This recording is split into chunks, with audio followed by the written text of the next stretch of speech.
Hey, hello everybody, welcome to Encounter Roleplay. My name is Will, I'm a D&D sex icon and the world's greatest role player. I'm here today for yet another game of Dungeons and Dragons. But this is not any other game, my friends, because this is a 48-hour stream and we have currently 47 hours and 40 minutes to go until I finish this whole thing. But I'm here today with my great friends to play some D&D, and let's fucking do it. Let's see how this goes. The more and more I start this, the worse of an idea it seems. But fear not, because we have other people with us to play games who will sustain me via their lifeblood that I will take. But let's go around and cast some crew. Let's figure out who we are and who we're playing. Let's start today with Hermley. What's up, Herm? How's it going, buddy? Not too bad. Excited to be on here. Excited for the 40-hour stream. Excited to play a wolf elf. Be great. My typos are awesome. A wolf elf? Oh shit, I put that in as well. Hey, I typed it. No, it stays there. It stays. It's canon now. It's canon now, yeah. But yeah, I'm excited to bust out Opie, the elf whose Magnum PI mustache is only matched by the beauty of his sweet, sweet mullet. Amazing, amazing. And of course, we have Bastian with us tonight. Bastian, how's it going? Hi. Yeah, it's going great. I'm Bastian, or a Vuur Mannetje. I do behind-the-scenes stuff. Yeah, going great. Having a lot of exciting things, both for Season 3, which I've worked on the last couple of weeks, and in Quarter 4 for my own business, some cool stuff. And I am really happy to be part of this 48 hour 84 hours stream. 84 hour stream. That's another typo you can put in there. I will be playing Arakan, who is a half-orc trophy hunter who came from a tribe and wants to make them proud with trophies of big heads of big beasts. Very nice, very nice. And of course, we have Ellie from Beholder Gaming with us tonight. Ellie, how's it going? It's going. How are you doing, Will? Are you getting there? Are you gonna be lively? The end is close. I can feel it. I can almost taste it. It's great. Hi, I'm Ellie. I'll be playing a real bloodletter, a cleric of the Bloodletter clan raised by barbarians. Her purpose is to bring honor to her tribe by pleasing the Beast Lord hunting and killing dangerous game, and to dishonor Freya, her arch nemesis of the Mongoose clan, who claims to have killed an aboleth. Ooh, very cool. Claim. There's Claims no proof. to. There's no proof. Well, once it's dead, it just dissolves into the ground and just leaves a bag of loot behind. So, I mean, it's just hearsay. Yeah, that's what Warcraft has taught me. But moving on, we have Mage Press Justin with us. How's it going, my friend? It's going pretty good. I'm excited to play my character. Apparently, I'm going to stick out like a sore thumb because I am the only one that's not a barbarian, tribal, wilderness-themed character. I'm playing Alessander Mandulis, a former gladiator on the run from his father because he's a bastard and he decided to rub his father's name in the mud for leaving his elven handmaiden mother out on the street. You're still family to us. Family on the road. I like that. Amazing. We, of course, last but not least, have Daddy Warbucks with us tonight. Daddy, how are you? I'm good, man. I'm good. I'm going to be playing Dane Wildfist. Your voice just immediately just calms me, sets me down for just 48 hours. We're just gonna chill by the fireside. Okay. It's almost like I'm your real dad, just reassuring you it's gonna be fine. It's all gonna be fine. Unless Look of fear. I'm gonna be playing Dane Wildfist, a druid, Circle of the Moon, and Dane's a favorite character of mine. He's a little bit of an oddball. Spent most of his life in isolation among the animals and creatures of nature, and because of that, he doesn't tend to know how to interact with people, and he's got a couple quirks that make him a little hard to get along with, but it's going to be a lot of fun. Looking forward to it. Amazing. We've got like this incredible band of like hicks and hillbillies, and then we have Alessander, who's with them as well. I think it's going to be a great time. So. I'm looking forward to this. Before we start today's game, because it's the first game in a 48-hour stream, I'll run you guys through a couple of things that we'll be doing today. The schedule for the whole first day, at least, first 24 hours, is there in the chat for you guys. If you didn't know, we made a few changes to the show since last season. This is kind of the start of season 3. So the changes there will link to a couple of new things that we're up to and doing.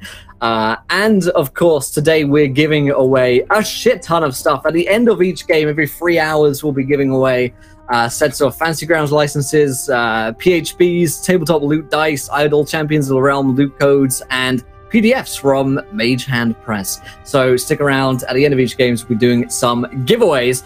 And of course, you guys can interact with today's show as per usual. If you haven't retweeted this tweet, we already have a couple of viewer decisions rock and rolling. You guys get to decide something which happens next in our campaign. And of course, if you haven't subscribed to the channel, that's a new way to do viewer decisions as well. I think it's exclamation point sub, but I don't fucking know. There we go. So have fun of it. And of course, you can donate to the game as well by giving players Nat 1s, Nat 20s, Wild Magic Surges, and Leroy Jenkins.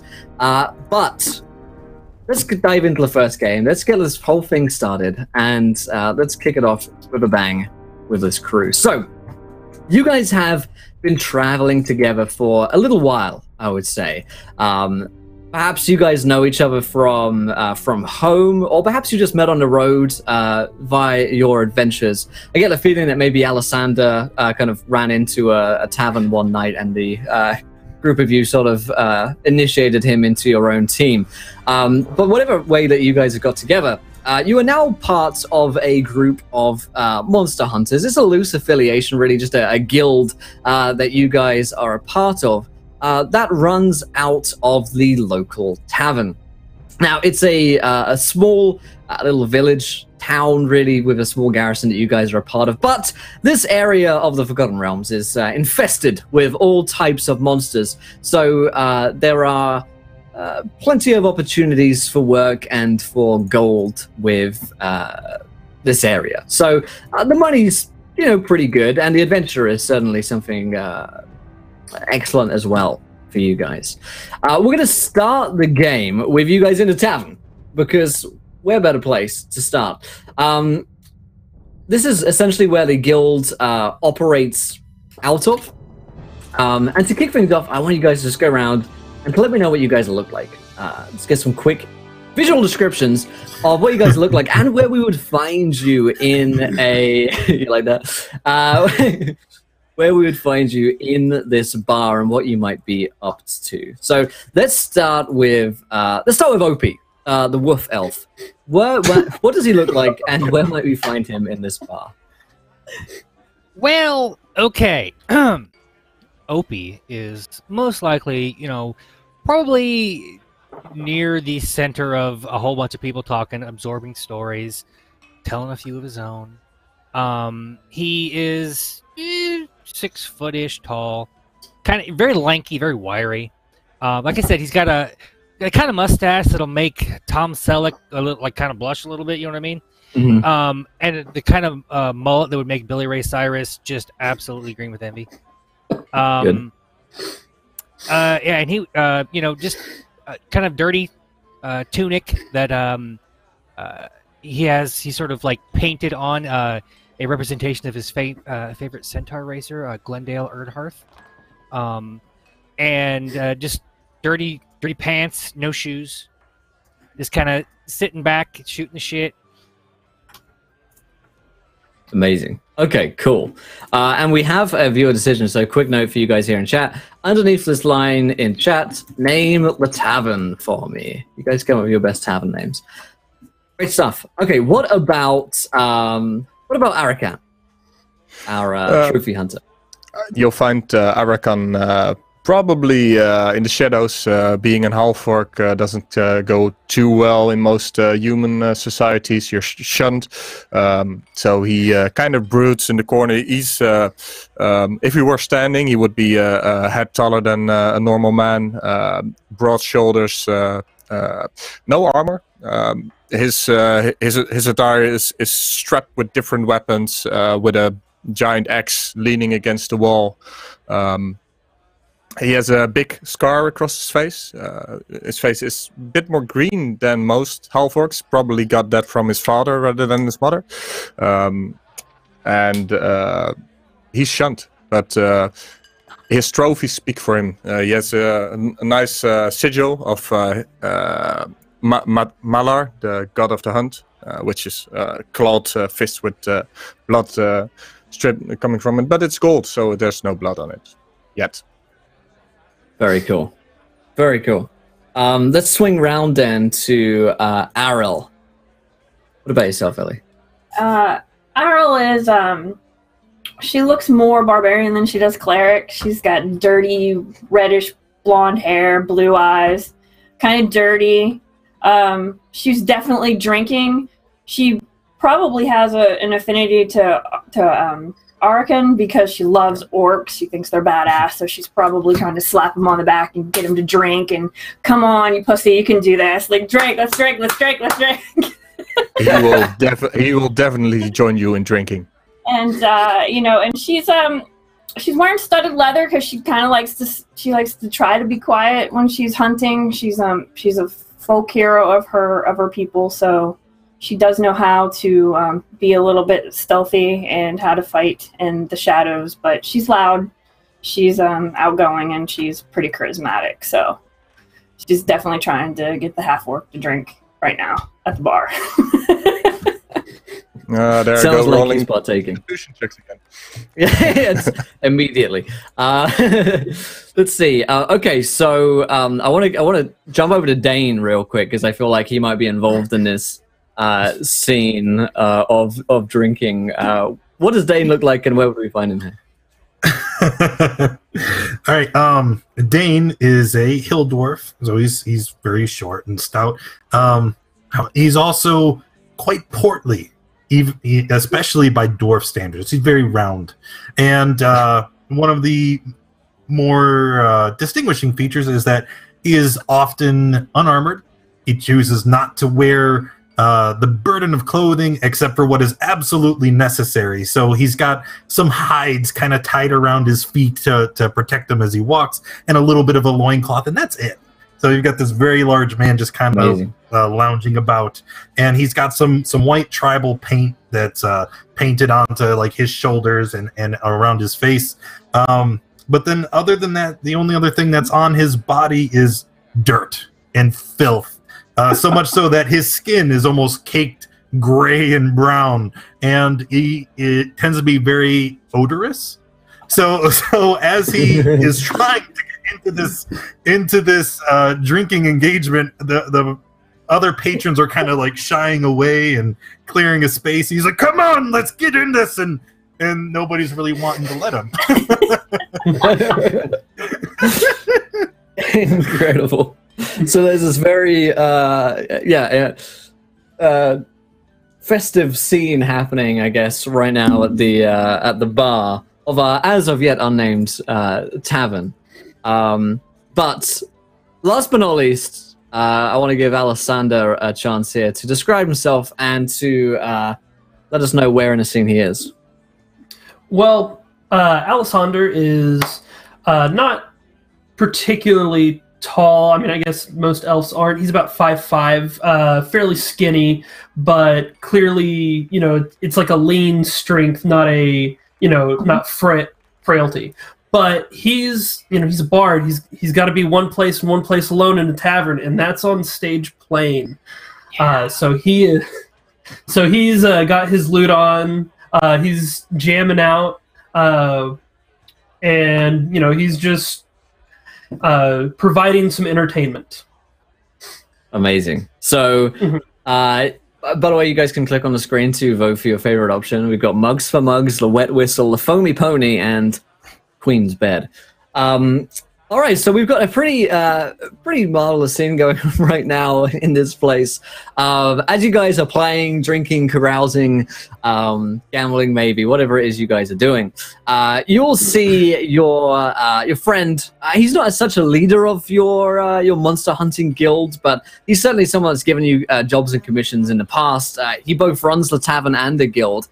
He's a short hill dwarf named Grandon Rosby, and he looks over towards the little drinking competition which is going on right now and says, I don't think any of you will be able to beat our best. And he points to like a board behind him which has the all-time best amount of drinks ever been drank within this tavern, which is 43. I don't think even Dane Lara can. Certainly not Ariel. Don't think Opie's gonna do it. He's a wolf elf. And that bard there, he's not gonna be able to do that. Anyone want to try, though? And he gets but of course. I will not take face. such an insult lightly. Let's go. And I'm just gonna walk right up to where he is and lean in real close. Right, just make sure that he's definitely looking right in my face. And I say, "Let me and you right now. Let's do this." This is probably, I'm imagining this is something which happens like daily here, where he challenges you and you get really upset about it, and he sells a shit ton of beer, and you guys go home like completely blackout drunk. And he's grinning, just about ready to make this happen. When the door flings open inside the tavern, everyone turns over towards the camera. And you see this strutting wood elf, perhaps a wolf elf, walk into the tavern. He's got his long silver locks of hair and this confident attitude about him. And he says, "My name is Talion Nightbrand, and I need some adventurers." And good. I was gonna say, I'm gonna run right up to him and say, "Well, hey y'all, my name's Opalite Scuzzbucket. Y'all can just go ahead and call me Opie." He looks And at I'm you. gonna like give him like a big old "Hey elf brother" hug. Yeah. He's clearly not that kind of elf.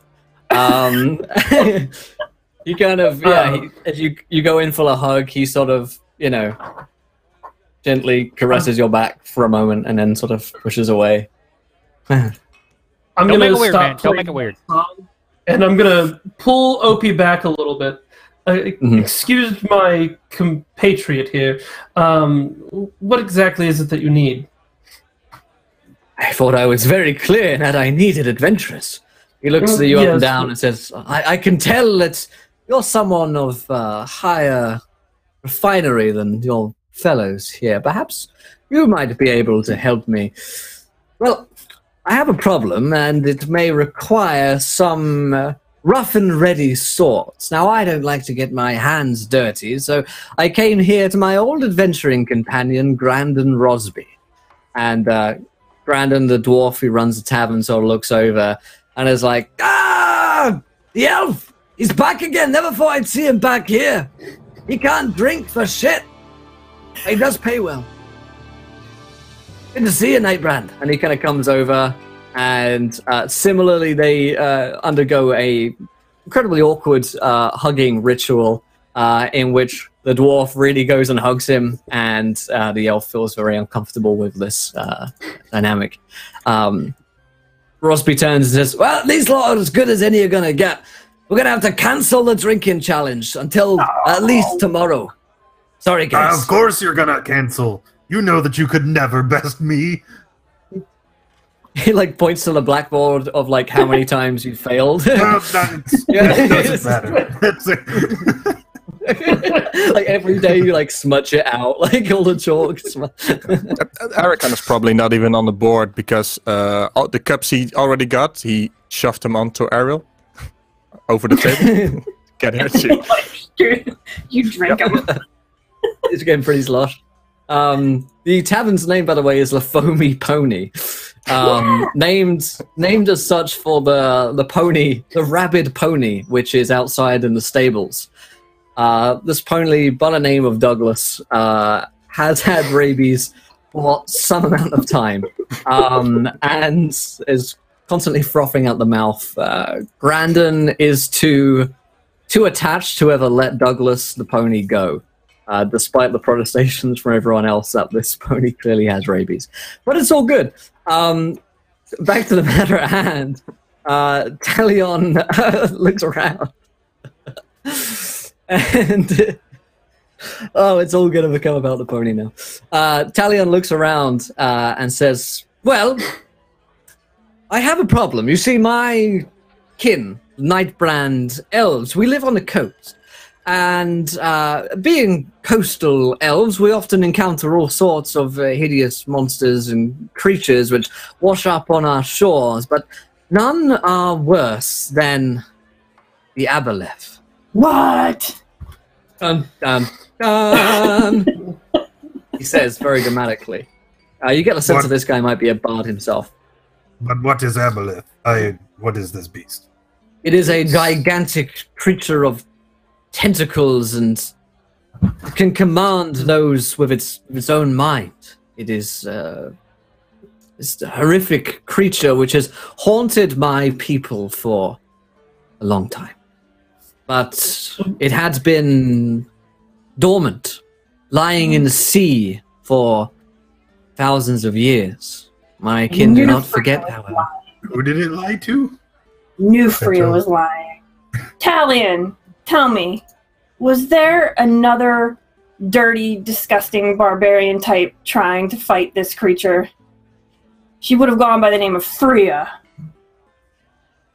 There was one named as such, claimed to be able to help, claimed that she had defeated the creature, but, well, seems like she has not. I knew it! I knew it!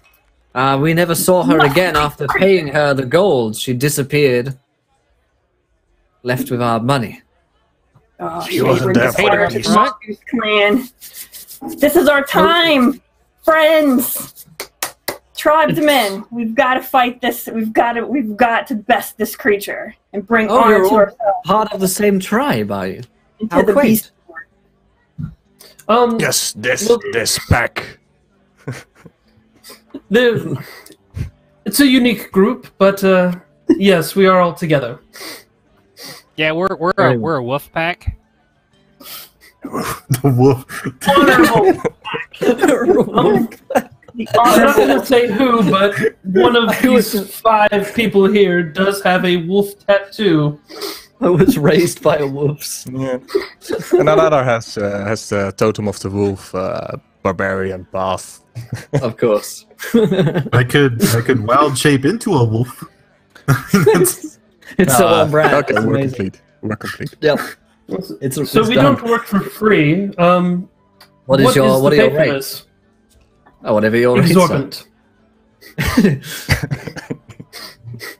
I like the sound of that. If you're worth the money, then we'll pay it. All right. We'll need 200 gold per day plus any expenditures. And food. We can't leave on an empty stomach. But I'm sure we part could of arrange for expenditures, Dane. No, shut up. Right now, food. Grandin the dwarf starts bringing it over. He's like, "Hey, we need some food up in here." Oh, Jim, he says to Jim, the chef, who starts bringing out some food. You guys can sit down and have some food and drinks together as Talion explains the situation. It's a 3-day ride out towards the Nightbrand coast, where the caves and caverns of the elves lie, and where Talion claims there to be an aboleth lurking somewhere in the deep. So, as you guys sort of formulate this plan, he agrees to all of your demands for money on the on the retainer that you guys bring evidence that you have killed the aboleth. Seeing as he has been, he has been sort of double crossed before by Aryl's friend, but he's appreciative of your help, and he says, "I've brought some fresh horses for you, so you won't have to deal with that frothing pony out there." But as he finishes the meal, he's like, "I'll meet you in a few days' time." I want to roll presumably insight to make rest sure he actually has the money. Sure, yeah. Okay, so that's going to be a 17 plus... let me pull up my skills here. We've got 18 total. Yeah, he certainly carries the trappings of wealth upon him. He wears, a lot of bling, and his coin pouch is heavy, and he seems honest in his, intents. He doesn't seem like he's trying to double cross you. And he has the blessing of Grandin Rosby, who is probably someone that you trust. His words a bit more than just your average elf who comes in promising you thousands of gold pieces. So yeah, you think this guy's legit? All right, cool. He's well, we appreciate he nods and thanks you all and says, "Well, it's time for me to be on my way. Rest up here, and I'll meet you back in the cave system where we can speak more and I can show you around a little bit. Safe travels to you all." And the dwarf goes up and hugs him again. He awkwardly, walks backwards out of the bar. Dane extends his arms, wanting a hug. No hug for Opie. Dane gets a pat on the head from Alessander. And then he holds up his arms, looking for another hug. And I cleverly guide Opie to Dane. Arakan kind of sneaks up on Alessander and he asks, "So, there is a monster? Like, I don't care, Kesh, but he's not lying." I don't think he is. Good. When do we go? As soon as you're ready. I'm born ready. Like, slings the axe on his back and kind of like Horses almost are out front. barges the table over and looks at the rest. Grab a bottle of cheap whiskey from like behind the bar, just on the sly, and like, all right, let's go. On the sly, and then announce that you have it. Oh yeah.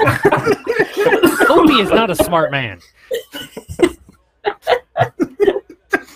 With companions like us, you can do anything you want. You can't go wrong.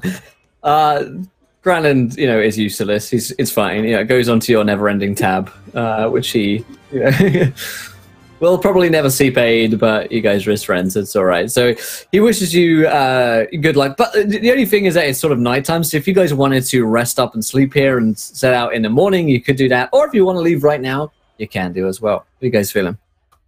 I say sleep. Hunting during the day is better. But Knight Rider jokes. Who is this Knight Rider? What clan is he from? He's from Clan Hasselhoff. Have you not heard of him? Oh my god. Not heard of this. It is Hasselhoff legend. clan. Even I have heard of the mighty Hasselhoff. I am not And get he out rode a enough. mighty beast as well, like a cat or something. A cat. Was he tiny? Was he a tiny man? No, Yeah, probably he a can't- lion. Yes. Yeah, So, I think we should just crash here for night, and first thing in the morning, get up, get on at it. all right, fair enough. We can sleep here. That's fine with me. All right. You guys can take a long rest here and sober up a little bit potentially in the Foamy Pony tavern. The next morning, you guys wake up in various states of hungover, and it is the whinnying of Douglas the Foamy Pony which wakens you guys up. Brandon gets you guys some breakfast, and you see your fresh horses outside. Ready and awaiting you for your journey to the caves and the coast. What do you guys want to do? That's right. Always, who's leading the way? Dane will be charging forward making sure that everyone else is downwind of him, because he's not very considerate.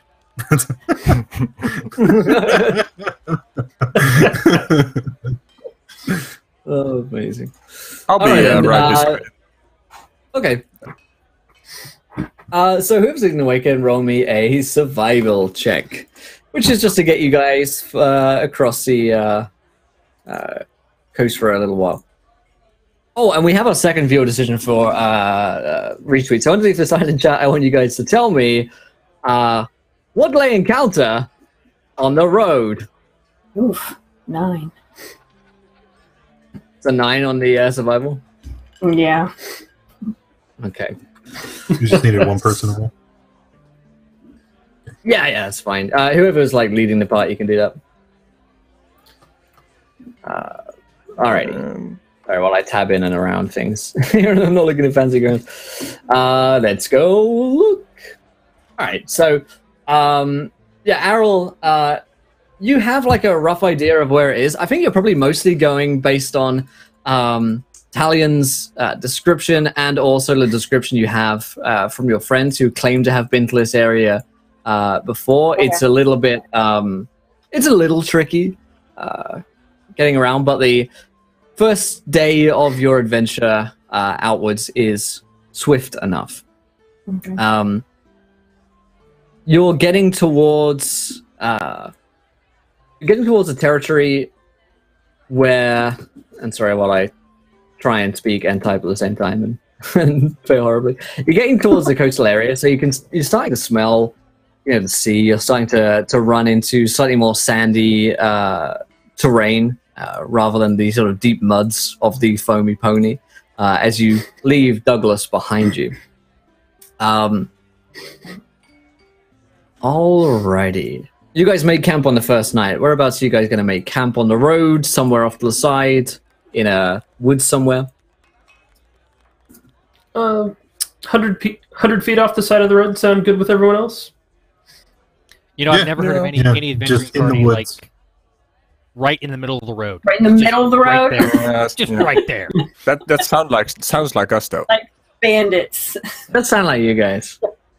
Yeah. Anyone in this group have like an intelligence higher than 10? I do. I do. The barbarian does. Basically, as Alessandra goes off towards the side of the road, we start building our tents like in the on the actual road. Trying to build our tents. Yeah. I just kind of fail for a moment and then wrap myself in the tarp and just lay there cocooned like. Oh, in my case, it's just a tree. Yeah, I'm basically sitting against the tree, holding my axe. Awesome. You guys like a campfire. Go ahead. I was gonna say I actually have like a full blown like tent with like little cot and everything, and oh boy. Everyone else is just kind of like woodsy, and here I am. Does it look like comfortable in there? Is it like real nice? Yes, it's very nice. Can I like start inching my way in, trying to sneak into your tent? I'm in a self check.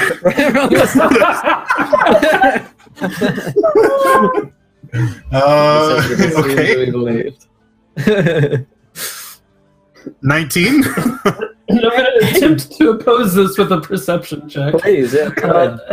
8 plus 4, so I don't think I made it. I think at some point, like, you just wake up and Dane is there. Like, super close to you. You're first alerted by the pungent aroma filling your tent. Just wake up and watch. I cast prestidigitation to remove all of the dirt and grime off of you. And go back to sleep.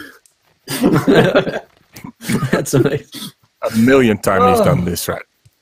Right, yeah, this happens every time. This is not the first. No. Certainly not the last. So, yeah, as you guys make camp for the night and sleep. You actually, whoever's on watch, who do you think we're taking the first watch tonight? Probably Erican, I would think, because he was already had his weapon out, right, and was laying against the tree. Right. Yeah. Okay, Yeah, I fall asleep latest and I wake up the earliest. Right. Yeah, I like a normal. Yeah, Erican, you see what could only be described as a night rider coming towards your camp. This man is he's got this kind of slightly bouffant hair, which is flying backwards.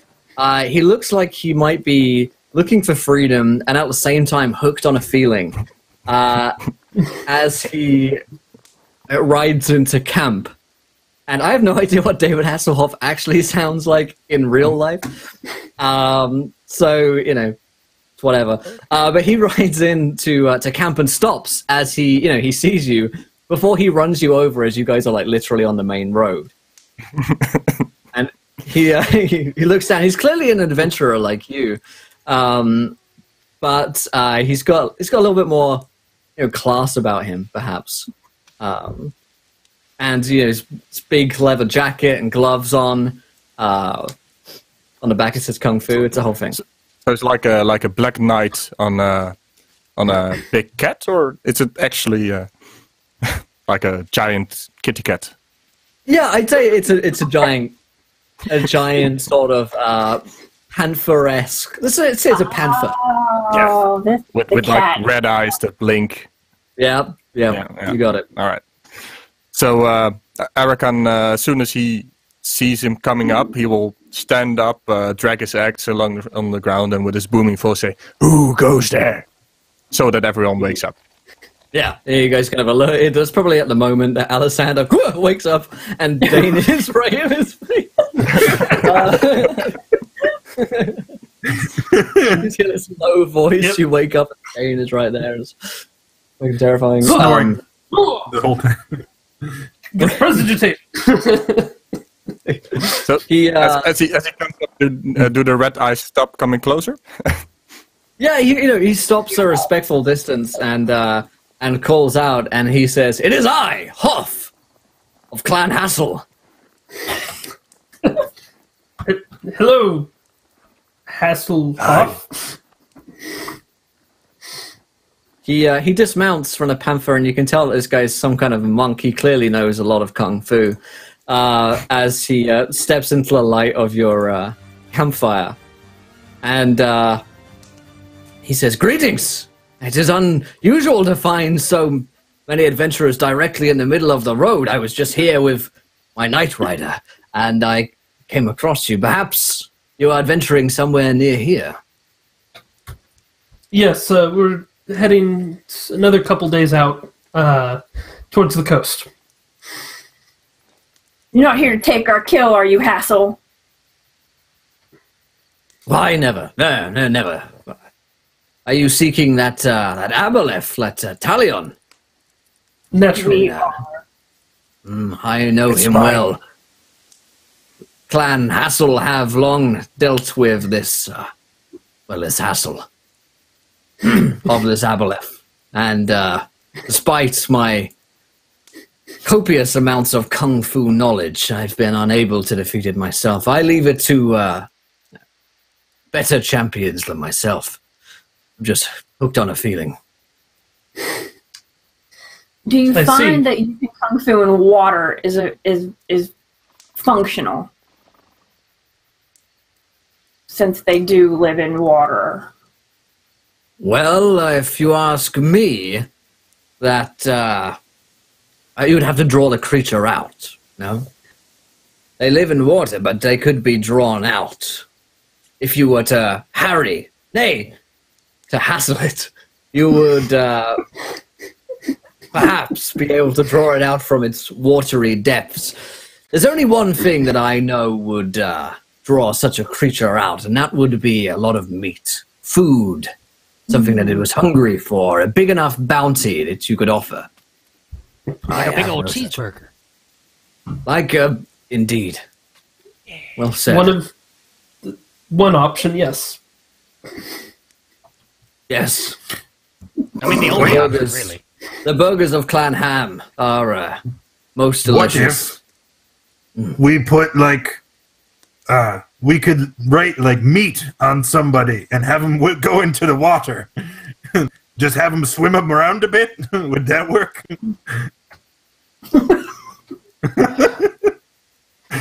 Yes. Perhaps. Like I say, I will leave this to better folks than I have a few places to be. Come, Knight Rider. Where are you headed? Up. Why? Into the Yeah, we night. shared with you. He, as you watch Hoff of Clan Hassel, he smiles for a moment. He gets a misty-eyed look. He thinks of hamburgers, and instead of riding off, you see him begin to. It's like he dissolves, and with stardust all around him. As he melts into the stars, and you look up into the sky, and there's a face with new stars illuminated in the night sky. Maybe he wasn't ever really here. Maybe he was too pure for this world. Maybe we had Opie. some really shitty beer. Opie, what did you put in the meal today? Special mushrooms. Where'd you find them? They're like Explain a growing lot. on a big old pile of shit over there, but this is good. Tasted good. Yeah, I mean that's all that matters, man. Oh. Well, Okay, so you guys go back to Mushrooms. after a bizarre interaction with this man. This majestic, beautiful man disappears into the night sky. Your journey continues until you reach the coast a couple of days later. And as you do so, you'll see the cave system of the Nightbrand elves up ahead. Arrol's led you straight, and with Hoff's suggestions and directions, you guys have pretty easily been able to find this place. The large caverns loom up around you, and you can see that there are dozens of elves walking around just like Talion. They have a slightly bluish tinge to their skin, and they're pretty close to the beach. So you guys are getting down here, and they're sort of wandering crabs and the things going around. It's kind of peaceful down here. The only thing about it is that there's a looming sense of dread hanging over the elves themselves. They look to be maybe a little bit worn down. They don't quite have any kind of smiles on their face. They all look a little bit down and out as you guys see them in the distance. How are you guys going to approach? Opie, you have that alcohol you stole from the tavern. Why don't you offer it to them? Cheer them up. But it's mine. But we're trying to be like be inviting. I mean, to give us information. Right, but there's only so much alcohol here. Like I don't think this. Isn't this how we like the elves? But what if we just walk up and give them a hug? Well, that's very inviting. And let me Hugs use and the power alcohol of always work. song. Hugs and alcohol. Let's do it. Let's just run in there. Hugs. here, drink this. Okay. Give me a hug. I literally, as soon as you say run, I literally dash with my crazy monk speed and run right up to him, like to this giant group of Yeah, creepy Opie. beach elves, going, "Hey y'all! Hey, who wants a beach party?" Make friends. So OP, the wolf elf, just rushes up, and immediately there are sort of bows drawn for a second, and tensions are high, and then Talion kind of walks out the cave. Friends, fear not. These are the companions I spoke about. I mentioned they would be somewhat unorthodox. OP, wasn't it? Greetings. Good to see you again. Yeah, hey! You want some alcohol to get that stick out your butt? I wish that A little early. A little I early. mean, And we have pressing yes, matters. that's my point. It's a little early for the stick, but okay. Not quite there's a great understanding. bar. I'm just gonna kind of lean over and start Once looking said- for the stick. Like, I don't. What It's is? 5 o'clock. I don't understand. He should start like poking around his butt. What is stick? I don't. Does it hurt? I don't. Proctology, Yeah. the adventure. Yeah. He just friends, please come inside. We have much to discuss. After like 10 minutes of shenanigans goes on, he like draws you into this cave where there is some alcohol made available to you. They've realized that this is the way to go, and they've got some like fine red wines that like they have pairings for like the meals that they make, and some whites as well for the seafood stuff. They give you like this wine menu with like the optimum pairings, and yeah, it's for you guys. It's probably swill because it's not like a hard liquor. I love this. Loved it. I knew it. Yeah. I'll have the Red Dragon Vintage 1002. Very fine vintage, sir. And he sort of brings these wine glasses over towards you. Talion sits opposite you and says, you might have run into one of my friends, Mr. Hoff, along the way. He said he was going that way. I wonder if you might have ran into him across the road. Oh, it's a bit of an asshole. I wasn't sure if that was actually something that happened or if it was a dream. He has had effects upon people. A most charming man indeed. And, well, And something in quite fact, special. there's just a song that's been just stuck in my head. It's ever since I've met him. I just the lyrics are coming to me. I think I'll have a new ballad soon. Yes, he is an inspiration to all bards. Some would say his music influences all music, It's probably true. past and present and future. I'm pretty sure that's bullshit. And Just Opie, don't You be know. like that. oh, No, okay. Opie I'm has a positive. point. Be more, sir. Never That's- mind. Someone had to say it. to the matter at hand, perhaps, we have a few things for us to go over. The Aboleth lies deep within the waters here, but sends its minions forth, controls these fish-like humanoids who attack us at night, almost daily at this point. Somewhere deep in those waters it lies. We've managed to scry its location, but there is little to be seen other than a dark cave. Huge. We know not how to fight this creature. Perhaps you have some ideas, being professional monster hunters. I have a spear. I will throw it at it, and then it'll die. Our plan's a little more intricate than Or that. net. A net Right. might work. We're going to draw it out Again, here, first. I think stabbing it until it's dead is a good plan. Net, spears, stabbing. Don't forget that we need to draw it out with the Oh, meat. yeah. Yes. Wait, I thought we Oh, agreed that yeah. Arakan was just gonna swim around a bit and that he would. No, It's Dane, wasteful. I'm sorry. Right. I'm pretty sure we Well- all agreed. Everyone was there. That was just the mushrooms talking. Yeah. I will try Wow. your horse. Right. So the plan is to lure it out with some meat and throw spear at it. There's nets. We could use a net, too. We may need a very big net. Or a very big This group spear. is That's- a yeah. little bit more of a improv specialists. They don't do the plan so well. Just You kind do of have plan to right. learn to work with it. Alessandra's our planner. Opie's our cook. Right. Well, Context is also something that they struggle with sometimes. I think it's best if I leave this in your more than capable hands. I appreciate it. We will need about 20 to 30 pounds of raw meat.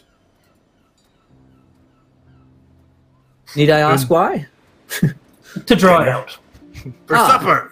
I was gonna say. We're gonna tailgate. Not for us. Not for us. With those mushrooms he had. What are we gonna eat? Well, there's a menu there. Yes, feel free to order something from the menu. The scallops are fantastic. No. You really should taste Opie's cooking. He has this great mushroom brew. Makes you see stars. Yeah. Delightful. Well, I'll leave that to you. He kind of like shuffles away, but he's available if you need him for anything, like if you need to organize something with him and the elves. But he's pretty much saying, you guys do it. Figure it out, and he doesn't look like he has too much faith in you now. Do we have a map of the area? Sure, yeah. You've got like the cove, which is here, like where you guys are, and then there's the beach, and somewhere, deep down within the sea itself, by the beach, is where you will find the Aboleth's lair. The cavern system is pretty extensive. Gotcha. All right. So I'm going to be like pointing at the map. And, okay, so I think that this is the ideal spot to try and draw it out with the meat here. And if we can just hide behind this grouping of rocks here when the aboleth comes out, we might be able to catch it off guard.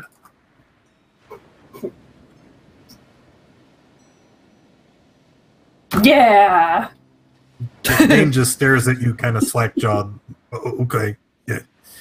Yeah, like planning isn't my forte, so I'm just gonna Sounds good. go ahead and follow what you say to do. Just tell me when to kick it in the head.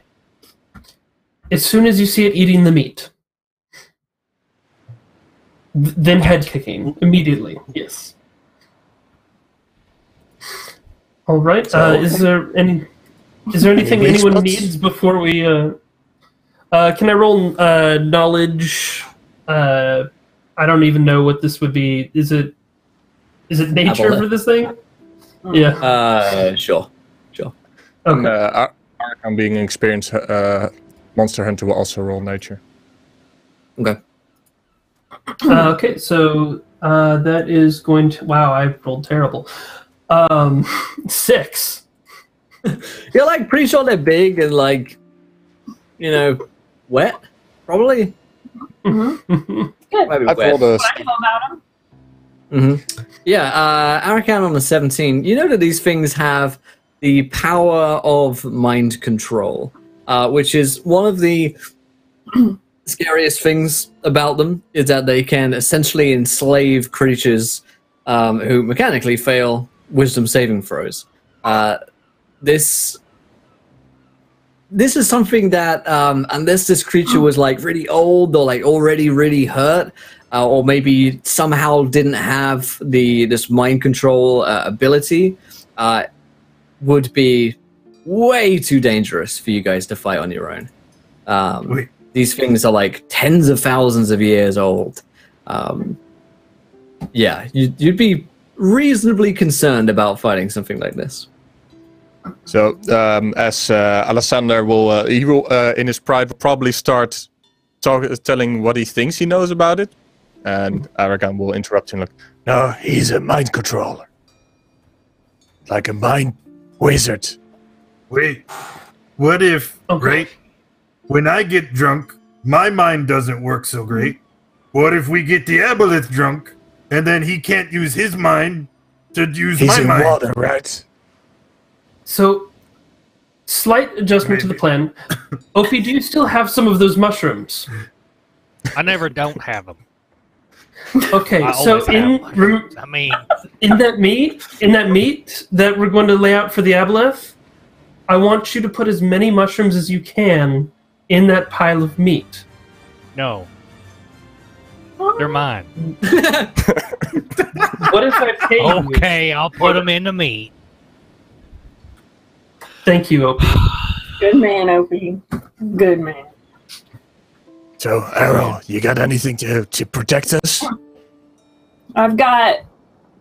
Well, I can enhance our wisdom checks to help us if we get mind controlled by a water creature. Like that can really happen. That doesn't make any sense. Yeah. You don't want me mind controlled with my ex. So, whoever Guys, we've got that's a going great in the idea. front. Opie, are you okay? What if we put the meat in like a big old mouse trap and put it in the water like it's a raft? Snap. I can't make Well, My try. intelligence is 8. I can't. We can pivot Mine's from that. not good We either. can pivot. But wait, I thought the plan was to stab it. And stop. Yes, we will. There will be stabbing. I promise. However, we should certainly trap the meat in addition to drugging it. Perhaps we have time to create a pit and put some spikes in there. In the water? No, next to the water. I've We never want it to shot come out of the water. That's a wild magic surge done it, for Opie. Opie from Charlie. You done it, Opie. He's already So gone are you and done it tasting again. like your mushrooms now or something? Oh But a god. shroom comes out. So there's a /die space 1d 10,000 for the wild magic. Which- Die 10,000. Yeah. Space between die and 10,000? Yes, 1d 10,000. /die space 1d 10,000. Oh. She threw that up here for you. Don't even know what you get, and I'll look this up. No. 9554. Ooh, nice and high. Oh, okay. One random sword nearby is razor sharp and indestructible. You guys actually see that hanging up on one of the walls of this cavern is this beautiful, fine, elven longsword, which just glimmers and shimmers in the light of this cave. So I've never wanted to be able to use a sword so bad in my life, but I can't. Anyone use that sword? that's what we use in the trap. We dig a Okay. pit. This is at the bottom of it. No, Put it- that's what we put use it for the in to stabbing. stick out like a spear, but a sword.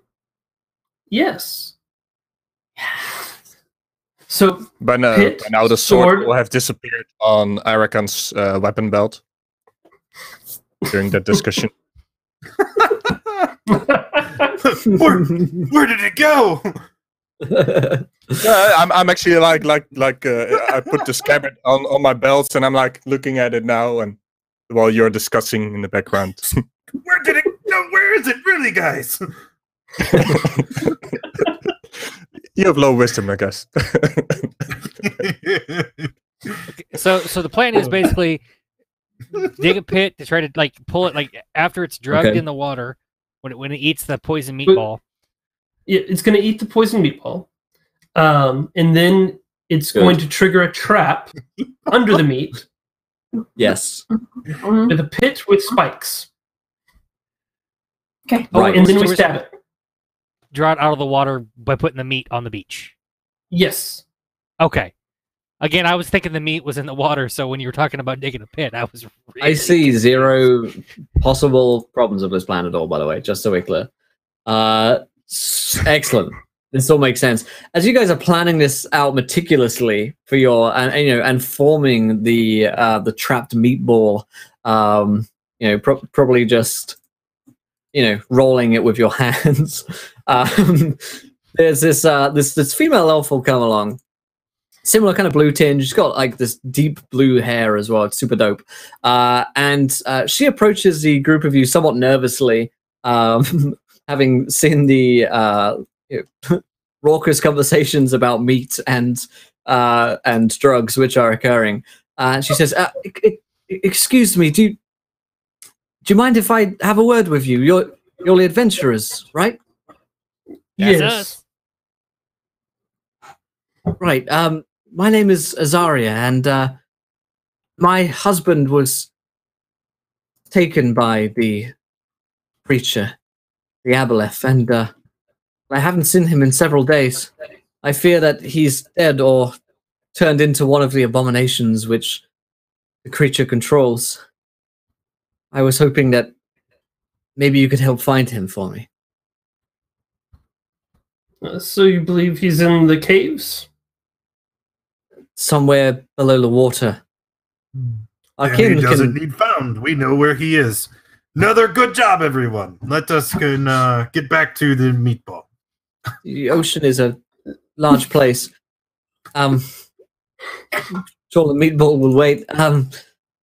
No, our kin are blessed with the ability to breathe underwater, so that shouldn't have hurt him. I just haven't seen him in a long time.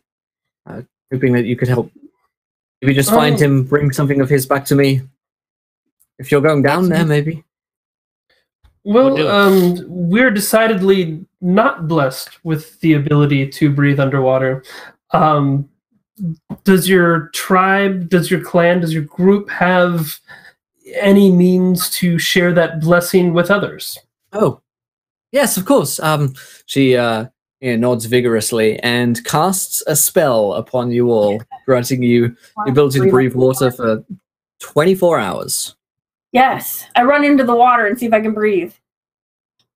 Don't drown. You just You run die. out the cave into the Aboleth-infested water and start dancing around. You're like the kids in, like the fucking kid in... She's doing my idea. She's gonna swim around until he comes out. Come on, Dane, let's test this water breathing skill. It suddenly In the doors... shower Swimming away from the fucking Aboleth. Well, the Aboleth is in sleep. Yeah, and you died. It's like fucking any video game where you just can't swim water. You just go into water and Like you just instantly slip down into the water. Oh, it's amazing. Oh, man. Yeah, you test out the water breathing functionality of your body, and sure enough, you can do it. This is weird. You've got to It's also try really this. good for drinking Hope you purposes. love guys to try weird things. You should try this. It's crazy. Well, I think we might have to, because if there are innocent people down there, I don't think that the original location for the trap is going to work. I think we need to go down and find the people. What was his name? Azaria. Oh, yeah. His name was Erlan. Azaria. The husband was Azaria. Yes. No, I'm Azaria. My husband is Erlan. Oh shit! Sorry. Okay, there's a lot happening right now. You can breathe underwater. You're breathing underwater. Yeah, Yes. you lose the minor details and when you have something great like that. We are a lot. Anyways, we will see what we can do. Is there any other supplies you could provide us to assist us when we're searching the caverns? Well, there's my husband's sword. It's a fine item. Just gonna point up to the wall where like the sword was. Did Arakan take that, or is it still there? It's on my sword belt. Okay, yeah. She like points up to where it was, where she was expecting it was on the cave, and then realizes that Arakan has it. Oh wait, yes, you can have that for now. Oh, Thank you. Do you there have it any is. memento that will like remind him of you in case he's some sort of like mindless beast? Maybe we could be like, but here's a lock of her hair, and he'll be like, and swoon, and then we And can then knock we him out and bring savage. him back. That's a good idea. Yes. She like snips off a lock of her hair, and like look over and hands it to you. All right. It's a plan. It's Sounds like- a plan. You are learned in these ways. Yes, it is. Wait a minute. When you went into the water and you could breathe, could you like say words? Could we talk in the water? We should test that too. You sure can. Let's go. Over. Let's go to the aboleth busting Sprinting water. down like Yeah. But can we talk in the water? We have a map. We have a giant mushroom meatball. We can breathe underwater, and we have a nice shiny sword. So I think it's time to head off. Right. We well, have the blessing of the Hoff. Of course, you look most up- important. you look up into the night sky, and he's there smiling down at you with like neon white teeth. Yeah. Is whole there, from my memory, any in the group that actually uses longswords, by the way? Scimitars. Scimitars. So no one actually has use for it. Nope. Okay. Yeah. I'm all Then I'll got keep it. Yeah, I can use any weapon, but it's more like it's not two-handed, right? Yeah, you Oh, could it's, wield it two-handed. and it versatile, turns into a D10. So, Yeah. so Still not 1d12. Let's go. I'll lead the Yeah. group towards the cave, muttering something about can't stop a feeling. Yeah. Mhm. Good. Just trying to put some words together. Yeah. You guys will see that as you head down into the caves, out of the caves rather, and into the water. The water is particularly cold as both David Hasselhoff and the moon are bearing down upon you. The only problem when you're down here, and I say the only problem, aside from the aboleth, and being who you are, is the fact that it's incredibly both cold and incredibly dark down here as well. You're going to need either dark vision or some source of underwater light or magical light to be able to see. I got my cantrip light. Yeah, that would do. It could touch us all or touch Most people something have to dark give us vision. light. I actually have dark Bad vision. I have dark Yeah, it's- vision. Oh, I talking I about also- 5th edition. Everyone has dark vision, right? Not this human. So I guess you're the only one then. Cool. I Okay. just cast it. I'll touch my You clothes cast or your little, something so that I have light or something. yeah, you can cast your little cantrip and head down there. So We effectively guys- have an anglerfish. Yeah. Yes. is Errol leading the way? Errol's Wait, the wait, bait Why man. not? Why not? No. Make the meatball the light. If something's gonna eat the shiny thing. Okay. I can do that. Make a little meatball, little light. I'm gonna cook it. I hope it doesn't cook it.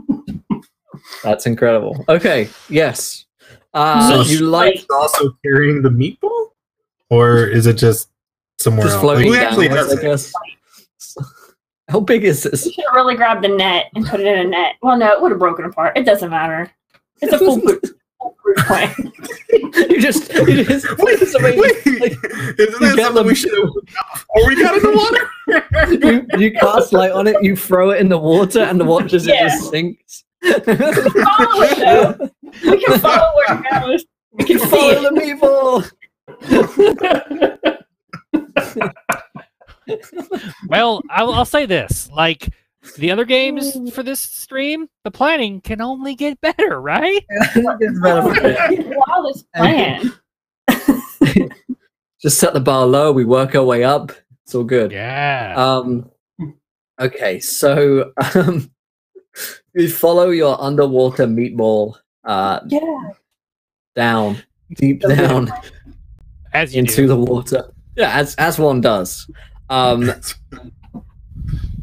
you get closer towards the bottom of the sea, you will see that there is this kind of cave system down here. These sort of like pockmarked holes deep in the ground, which are huge, large enough to fit any kind of gigantic creature through them. There's about 3 or 4 of them that look like they probably all connect deep underground. So as you guys swim down here, you're faced with a choice of where you'd like to enter and who would like to lead into this. The meatball has landed can I use on Mage Hand to the kind of sea guide it? floor. Yeah, sure, absolutely.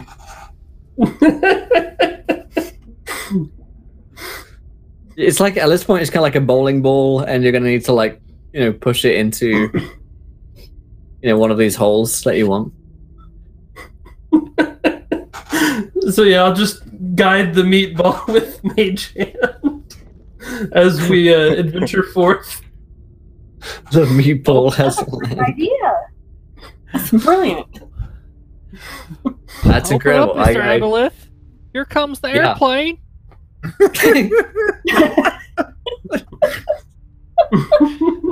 Oh, and I'm sober. Oh, Jesus. I'm gonna drink for my next game for sure. So as you you slot the meatball into one of these meat tubes, and do you guys follow it down, or you just wait for something to happen?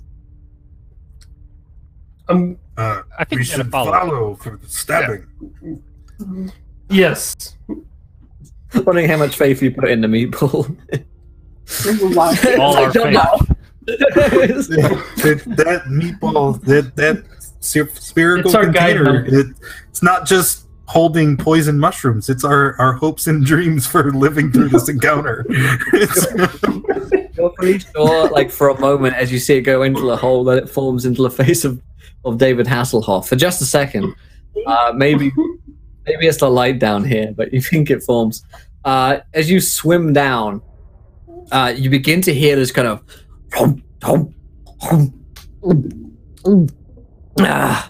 sound of something really enjoying its food. You can feel your meatball just being licked and eaten and chomped on, and it's pretty wet sounding fashion. It carries even through the tunnels of this place.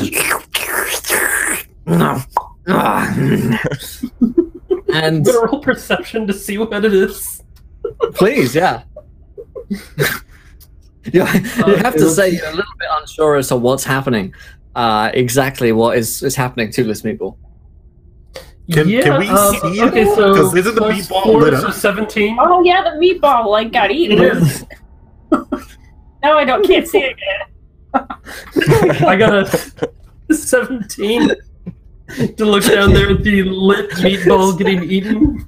Yeah, so you like the meatball goes around the corner, as you like mage hand it around. You hear these noises, and you guys sort of like Scooby-Doo around the corner to take a look at what's happening to her. Arrow's like completely blind for a second until she like What are you guys? I can't see a thing. You can recast your light. It's a cantrip.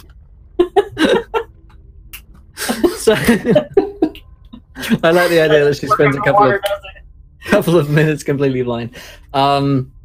Yeah. So you Scooby-Doo around the corner, and you see this giant creature of tentacles and of this big kind of bulbous octopus-like head. But this kind of massive jaw with these huge sort of horns that come around the side of it, and it's one of the largest creatures you guys have ever seen before. It is gargantuan in size, and it is eating your meatball like it is like a little snack. This was a big meatball, guys. You did well with this. Pounds of meat. It was a 20-pound meatball, and. Well, no, it was 20 pounds of meat and like 10 pounds of really fucked up mushrooms. Right, yeah. It's like the vegetarian option. Yeah, It's just, something that If you ignore the 20 pounds of meat, yeah. exactly. as soon as Arakan sees this, he will pretty much go glory and start charging around the corner. Oh goodness! If he's Yeah. running, And I I'm hope the balls kick in fast. gonna cast. Like in slow motion in the water. You're like going really slow because you're swimming. Glory. I'm gonna cast invincibility on him, but hopefully hopefully I get a chance to touch him before he does that. I don't know. Should I try to Yeah, roll for probably. You guys are next to each other and he's swimming pretty, Okay. slowly. Alright, it's not Deep in the water. So, I reckon you've seen me dear. do this quite a lot of times before. Okay. right. This happens every day.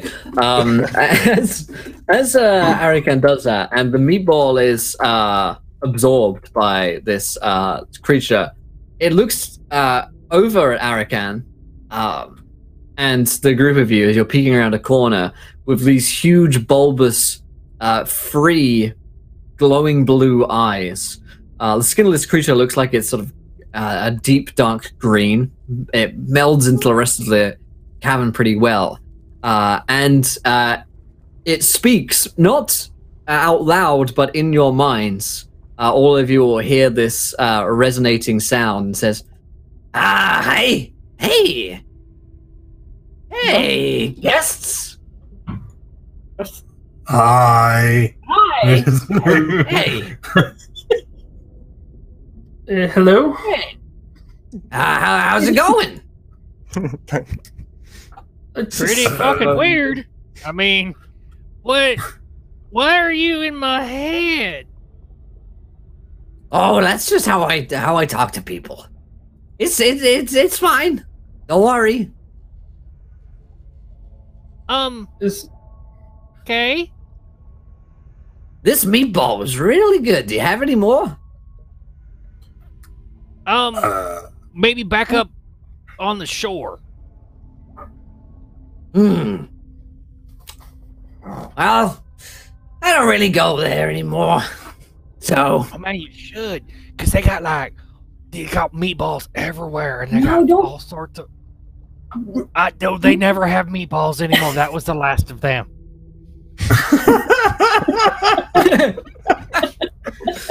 This was something that we made special for you. Right. It's one of a kind, actually. The elves It don't has know anything mushrooms about in it. that's so nice. Make me like 3 more. If we make you no. 3 more, will you stop harassing the coastal elves and maybe move? Whoa! Who said harassment? That's a very serious allegation. I have never harassed anyone. I am no. Hoff from Clan Hassel said it. Oh, he's always hassling people. That kind of jives with the name. I gotta go with. Right? I mean, I didn't feel particularly hassled when we met him. Did your heart He not did flutter? wake me up. That's I was hassle. in a sleep. I was quite comfortable. He was very rude. Wake me up. Now, listen here, guys. My name's Aggie, okay? Nice to meet you. And I'm Hi, just Aggie. down here. Hey, just, doing my thing, enslaving people here and there. Just starting my base of mind control domination over the whole race and realm Wait. of... What was that last bit again? Oh, just eating meatballs is what I said. Oh, Is okay. what I meant. Tell you what. If you come up to the surface and you bring your, we'll say friends, More like my Back up slaves. with you. I already have friends. okay, we can go with slaves. We can go with slaves. I was Let's use that trying to word. be I like that word. okay. So we'll have an even bigger meatball ready for you. On the surface, if you can bring all of your slaves up with you. Why would I need to bring my slaves? I could just go send my slaves to go and fetch me the meatball. Or better yet, I could just enslave you, and you could go and get me the meatball, and I wouldn't have to deal with this. But Yeah, don't but you see, want Such a then- that? hassle. Then- Come into my place. You accused me of harassment. I And didn't. We didn't. Hoff did. Hasselhoff, he said that I've been harassing people. Mm-hmm. Maybe Well, you should go up rich. there and confront him. He won't stop until you do something about it. You know what? I think you're right. Mhm. I think you might be right. Yeah, so we'll prepare you a meatball to prepare for you to deal with the Hasselhoff.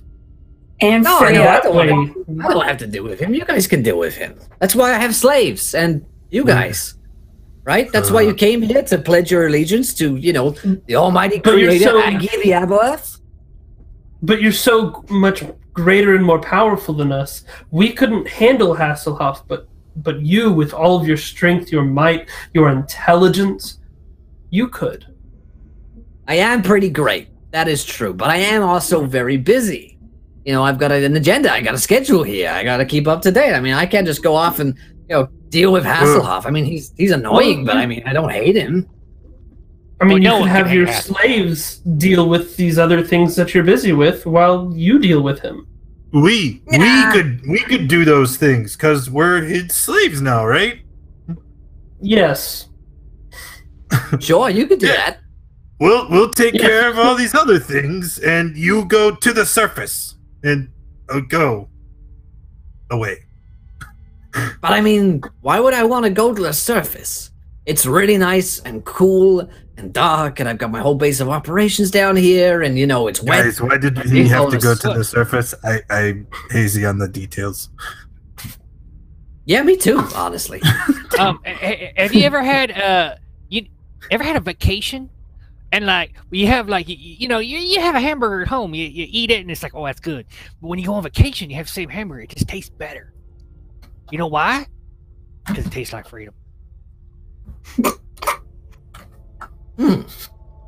I don't know. I guess I haven't taken a vacation in 10,000 years or so. Oh man, that's not healthy. That's not you're gonna get cramps in your tentacles, and it is not good. Well, I guess I could think about it. If there were meatballs, maybe it would taste even better, like you say.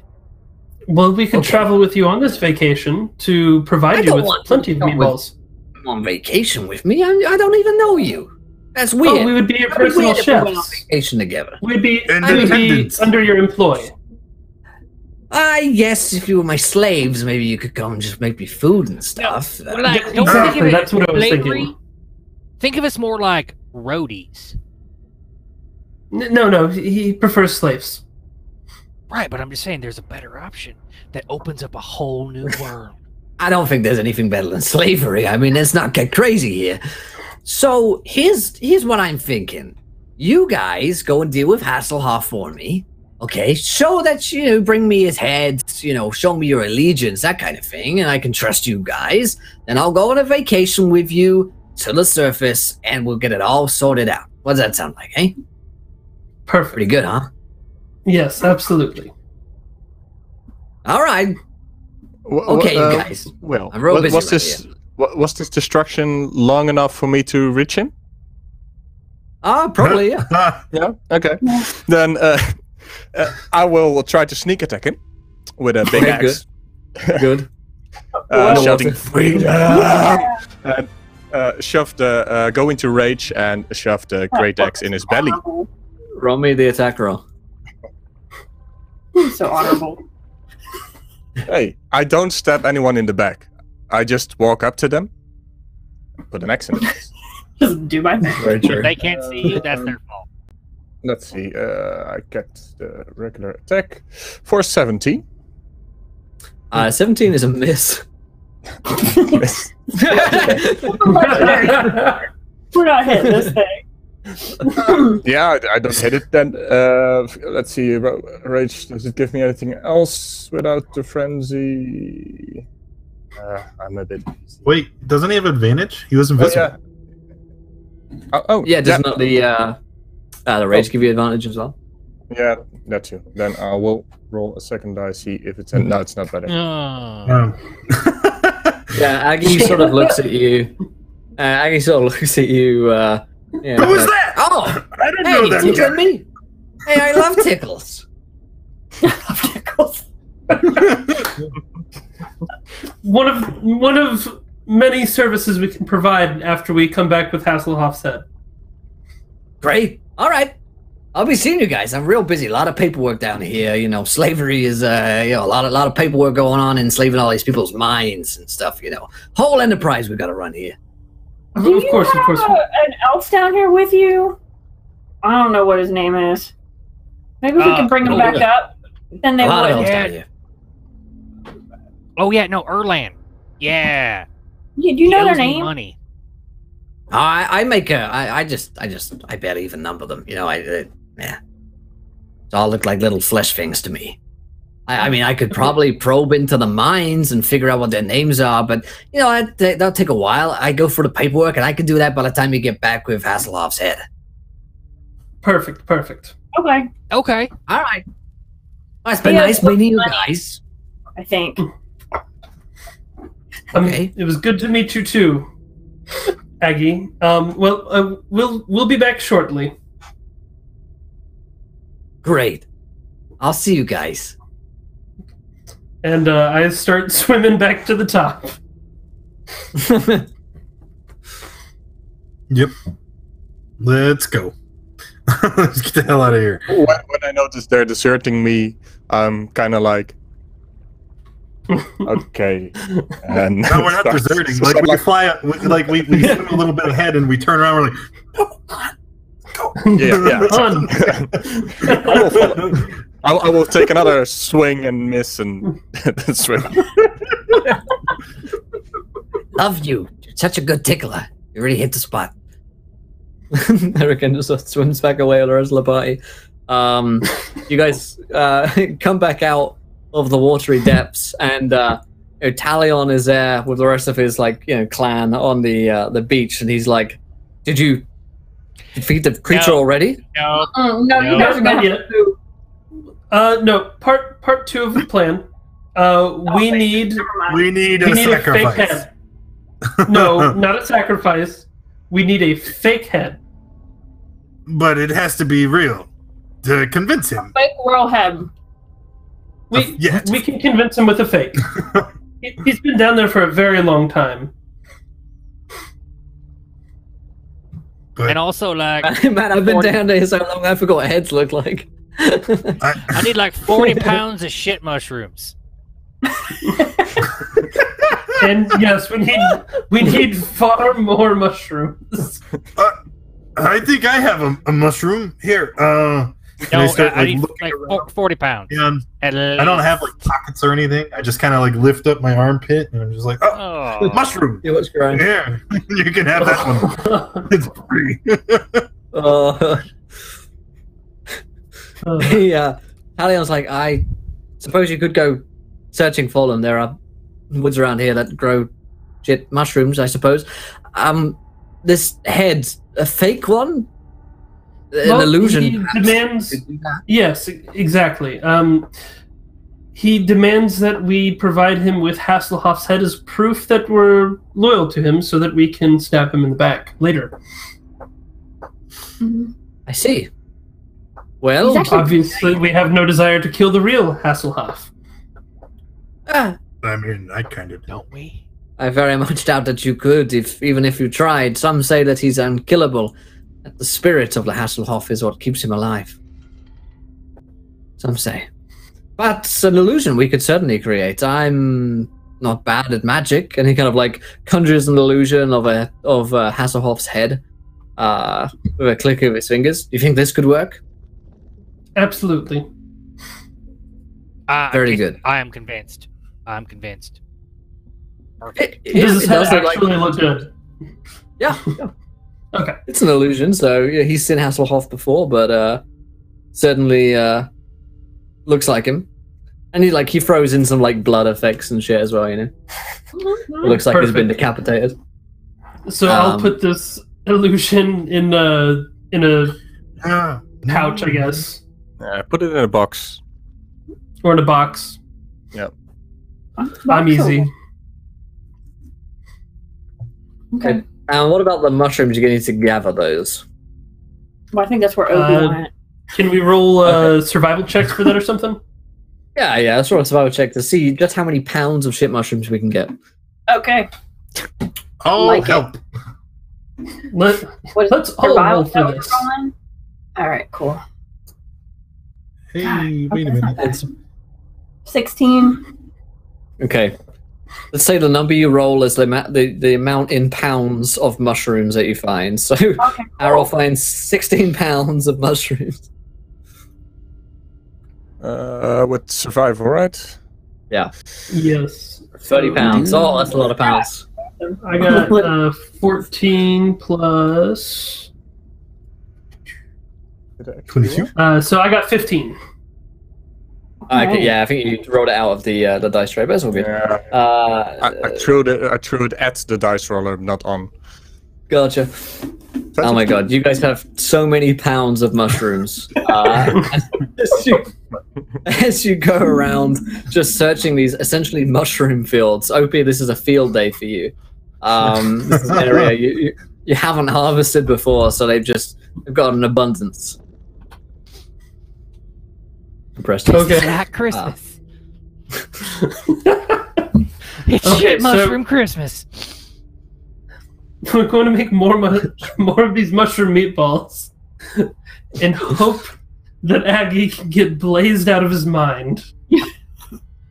So, Wait, so after we go through the trouble of harvesting all of these, it just kind of occurs to Dane, and he stops and asks the party, like, "Wait, did the first mushrooms even do anything? Why are we doing this again?" He seemed to like him. Yeah, he was pretty chill. I mean, I He said he would he didn't come with enslave us. us. That's why. if we stop to think while we're gathering 95 pounds of mushrooms. Why don't we just sell this? So my thought is Well, that wait. we just didn't give him enough mushrooms. Just If we give him more mushrooms, it might do something. Also, I have a at least better he's idea. Oh, right. We He's sell agreed. all the mushrooms, then we don't need to adventure anymore. We just go to the tavern.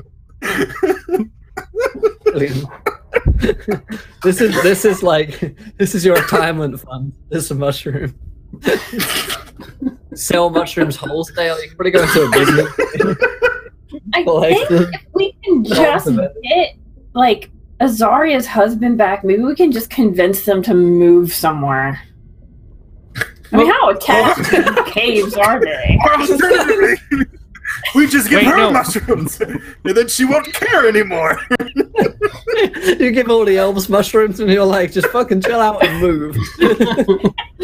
Actually, all we have to do is they want proof that the aboleth is dead, right? So we just get Yeah. like, hey, give us a little bit of a tentacle or something you shed off, and we'll take that with us.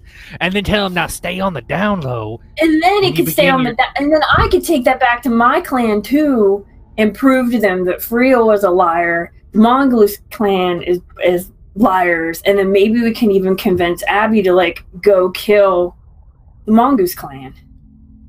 Yeah, but then wouldn't your clan have the same dishonor of lying about No, doing because something I'll that they have didn't? proof, and they won't know. They were too far away anyway. That was all Fria's fault in the first place. And then when he takes over the world, we get Australia.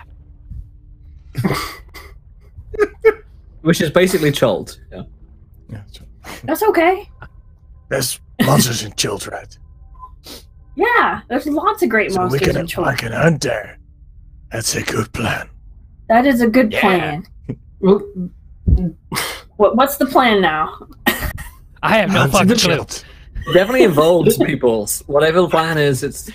Mushrooms, be right back. meatballs, Okay, take- and chult. I'm gonna take a quick bite break. I'll let you guys flesh out this plan for a second. I still think It we seems go like with you're onto plan something. M, which is sell all the mushrooms. oh god. And not die to the aboleth. What if It we was filled- really hard to hit, though. Yeah. So I'm hoping that maybe we can just kill it with these mushrooms. Just feed it enough hallucinogenic drugs that it just loses it. What if we also fill the mushrooms with gunpowder and shrapnel? How much water we was there, could- by the way? Okay. Because I missed that Underwater? part a bit. Yeah. Was it like a cave system or was it open water? Yeah, he was in a cave. He said it was underwater. like a big tunnel. We had to shove it through. Why don't we just So- poison all the water? That's too much water. How do you know until we try? Well, I mean, but then we have to also drink some water eventually, and I don't want to die. But you got all the alcohol, so we'll be okay, right? That So- only lasts for like a week. I got a water Back- skin. We could fill up Back our on water the skin explosive. beforehand. This Back on the isn't the water explosive. supply, right? If we Is it- load this meatball with explosives and mushrooms, we can just blow it up. Good plan. So if we can get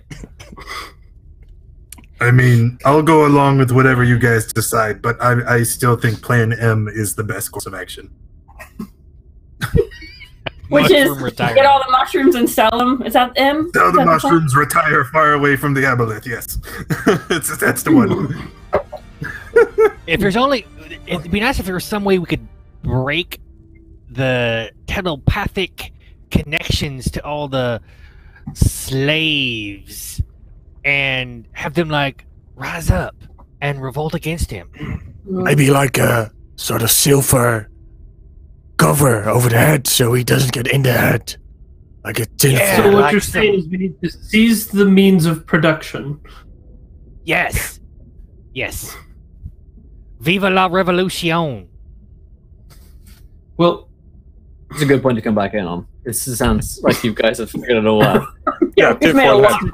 of progress. Welcome to So- culinary communism. have you actually heard of any way to block their psychic abilities? Arkan. I don't. You guys like As you- would having Arakin's pretty best bet with his 17 H tech from before would be like if it was on enough hallucinogenics, it might not have like the wherewithal to use its abilities. So the mushroom plan may work in that regard. Yeah. Or Alright, so- you know, this is fucking 48-hour one-shot territory. We can do the mushroom farm, simulator. That's I ain't gonna shit with you. That. Or we get the whole city of Waterdeep on mushrooms. And Right. we just buy the family. So, I'm just saying if we could somehow just us, we might not be able to take on, fishy All squiddy of that. dipshit. But if we have like a full on revolution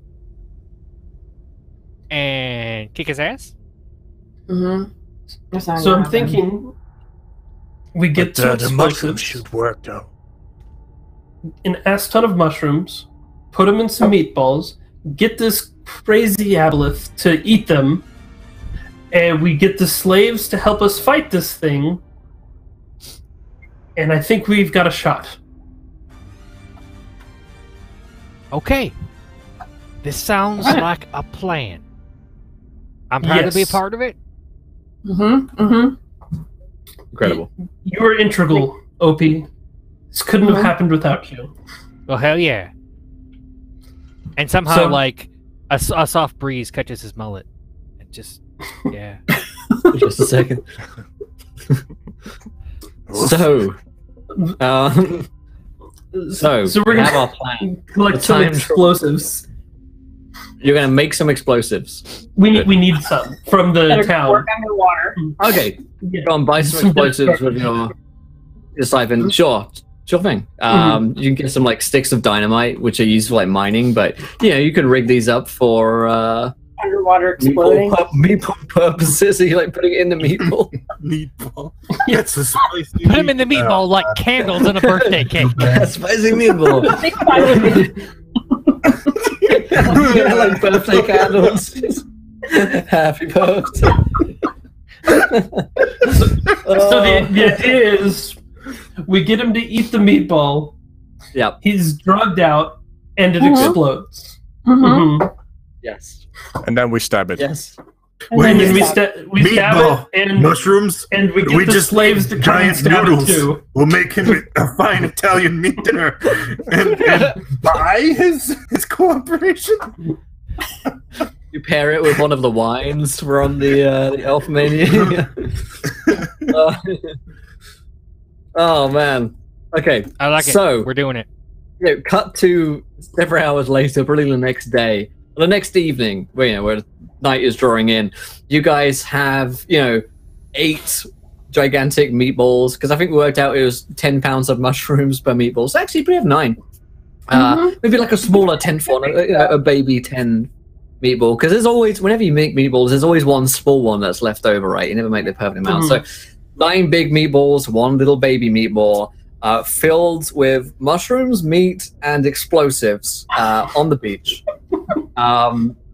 You have David Hasselhoff's head in one of your hands. And you're waiting for the Aboleth to come. Or maybe you're going to have to run down and send a message to the Aboleth to let Aggie know. To come back up. I'm gonna go down there with the head to deliver to have him come up, and I'll have the rest of the party kind of hiding out on the beach, ready to trigger the ambush as soon as the meatballs are being eaten. This sounds like such a good plan. I will We actually can't not let be him go hiding. alone. He needs someone to back him up. I didn't mean me. It could be anyone. But Alexander, that's a good plan. You go down and deliver the head. We'll set an ambush. Okay. So, who was diving down there? Opie? Or someone else? Sure, I'll go with him. Okay, so the 2 elf bros are going down. With clan. Right, woof elf. Woo! All right. So, when they go down, I'd like to hide somewhere above, and I'm gonna ready a produce flame. And then if he eats the meatball with the explosive, I'm just gonna chuck it and try to make it blow up. All right, this is perfect. You guys have. I'll be hiding in plain sight, and normally that ends up with me getting another invisibility because I refuse to move. Good. Yeah. So let's see, Alessander, OP, you guys swim down into the depths and find yourself back at Aggie's cave. Oh, hey guys, how's it going? You got David's head? yes, I open up the box with the illusion in it and pull out the head. We've done what you've asked. Looks at it. Yeah, all right, cool. Well, shame we couldn't enslave him, I guess, but you can enslave them all, they say. So we say in the business. Suppose here. not. Well, we have 10 of those meatballs up on the surface if you want to join us. Oh, how spicy are we talking? Very spicy. It's a very spicy meatball.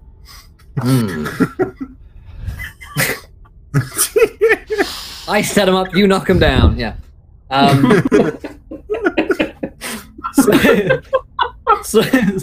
So Aggie, kind of, all right, sure, I can eat. It's been a little while. And Aggie kind of pulls himself out from the cave and swims upwards. You guys are like on his shoulders as he swims upwards incredibly quickly towards the surface, and looks around him at all the elves gathered and the meatballs primarily. Oh wow, these do look like pretty spicy meatballs.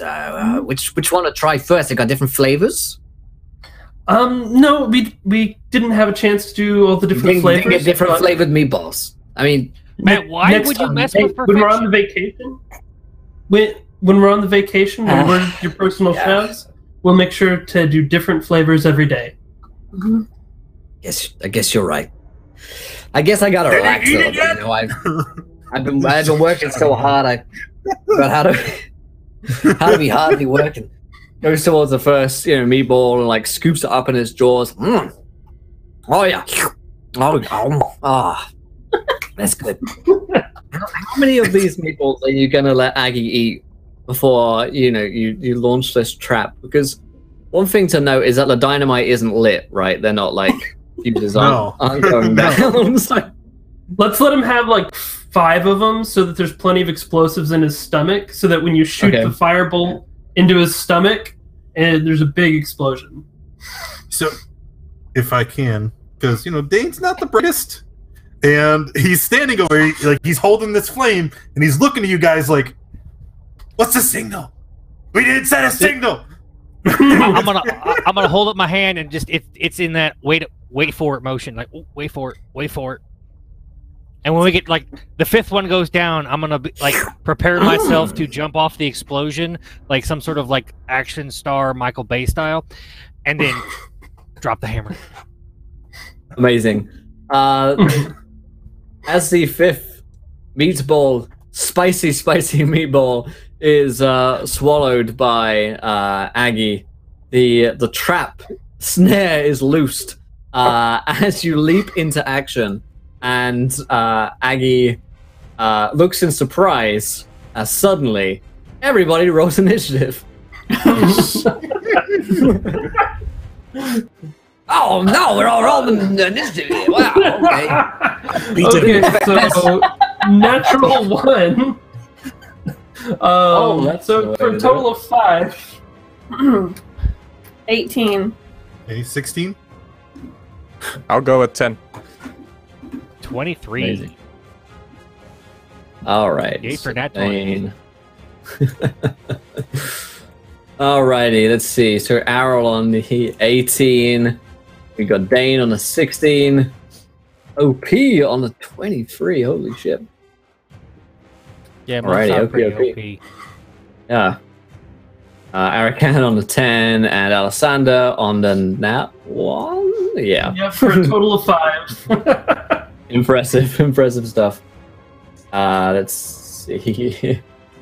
Add one in here in a second. All right, so OP, it is you who goes first in this sudden twist of fate. What do you guys? What do you want to do? Okay, so I assume there's incoming explosion. Hopefully, but I will before I am launched into the sky gracefully. I will attack it with my short sword and hope. Okay. And of course, it rolled off the side at a 20, but oh well. That's a dirty 20. Dirty 20 is gonna do it. 4 plus 3, so 5 points of damage. Amazing. And I'm gonna spend a key point to also like, punch it roundhouse kick, because it's OP, and so 2 more blows. Good. That's plus 5. That's a 17. So I'm assuming that misses. 17 with an unexploded Aggie is not gonna do it. So the second one, that's gonna be a miss. So I awkwardly try to like punch him and kick him after like stabbing him, and it just doesn't work. Alrighty. So you do manage to land a blow or two, however, which is what's important. And Aggie's like, "No, betrayal! All I wanted to do was have friends and go on vacation, enslave the world. Now I'm getting it sucks. Why does this always happen to me? Why?" And we actually roll Aggie's initiative here. Let's see if I have an hour left. Start blocking fancy grounds at the moment. I don't. All right, we'll just make them. However, we see Errol going next. All right, so Errol is going to attack with her mace. Okay. 23. A hit. 23 is definitely gonna hit. Okay. And then this is a sad. But for 5, 6, 9. Oh no, 8. Sorry. Okie dokie. Perfect. All right, you slam into Aggie once more. As the spicy meatball goes down his gullet, he feels betrayal. I'm sorry, Aggie. And blood. Why? Come on, guys. Really? Anything else you want to do? No, that's it for my action. So, this here. Alrighty, so that is your turn, and Dane, it's your turn, my friend. I had a question. Because Please. remember I said I wanted to ready that produce flame for when he was going to bite into it? So does he still have like a meatball like half hanging in his mouth, or? Absolutely. There's a dangler. Okay, so then I'm gonna throw produce flame at the meatball. You know how it is when you're eating a meatball. Occasionally, there's just a dangler. You got to deal with it. Yeah, it was. Well, he kind of got surprised, so he's like talking with his mouth full, which is in there. Right. 22. Amazing. Yes, 22 is a hit on the meatball. On the meatball. Wow, 4 fire damage. It's enough because meatballs have a very low HP. Good. As according to the monster manual, for those of you who haven't read it like me. Yeah. An expert. You watch as this meatball explodes in Aggie's mouth, and it goes down the rest of his gullet and explodes the rest of the spicy meatballs down there as well. I would like you to roll me 5 d20s. Oh damn, Dane. Come on! Oh god, no! Too spicy! Too spicy! Oh. No! Wow. 2, 2, 1, 5. Yeah, Aggie's like, it could have been worse. I've had spicier. However, oh man, that sucks. Okay, let's see. Here we go. Yes, you explode the meatball, but whilst it doesn't deal too much internal rupturing, damage to your friend or your once friend Aggie, you will see that huge strips of his chitinous armor has been blasted off from his body, reducing his AC down significantly and making him a lot easier to hit. So the meatballs have done their task. Arakan, it's your turn, my friend. It seems like there's some glory nearby. Yeah, I smell an explosion. First, Arakan will start his sentence saying "glory," and it will end in a woof as he goes into rage. His fur on his shoulder just sticking through his clothes now, and he will charge the aboleth with his great axe in rage. So let's roll that.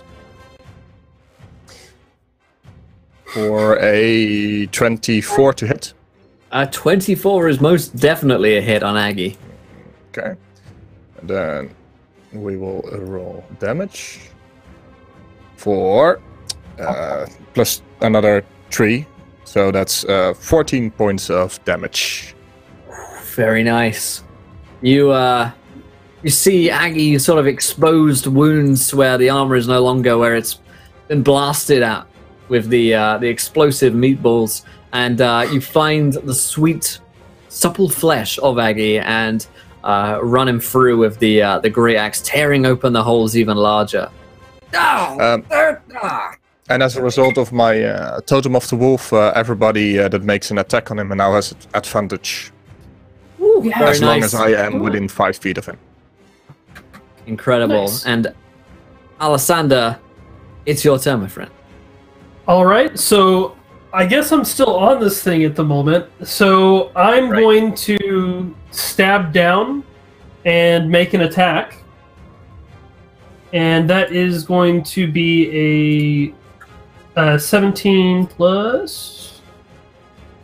Wait, not That's 17. Okay. Oh. Don't forget I'm you have looking at the wrong advantage. thing. Oh, I have advantage. Yeah, It's worth because rolling of, for the, Yes. crits. Okay, so that will in fact be a 17. and I'm going to go ahead and expend one of my bardic inspirations to do a defensive flourish, to roll a d6 and add that to both my damage and my AC for the turn. Awesome. So that's going to be an extra 4 damage and 4 AC. So my AC is 20 now, and I'm using a scimitar, so I'll roll another d6 there. So 10 plus 3, so 13 damage. Very nice. 13 damage. So And a whopping then, total of math. And then I'm going to use my bonus action to attack with my other scimitar. 17 and let's see here. 13. So 17, that's going to be 21. And then I will not be adding the defensive flourish, but my 2-weapon fighting style will allow me to add my dexterity still, so another 9 damage. And then I'm gonna jump off of him, and I've got a movement speed of 40 and treat it as if I had disengaged because of College of Swords. Sweet. So Aggie takes his rain of attacks. No betrayal. Nah. And looks towards OP and says, "You will be my slave." Unfortunately for Aggie, high as he is unable to use his enslave ability to its full effect. However, he does have a whole lot of tentacles and a big old jaw. So he's going to move into attack OP as this happens. So it's a plus 10 to hit. That is a... I roll in the dice roll, that would help. 27 to hit from Aggie. Thumbs down with the tentacle. Ah, you guys, why'd you make me do this? Why'd they always make me do this?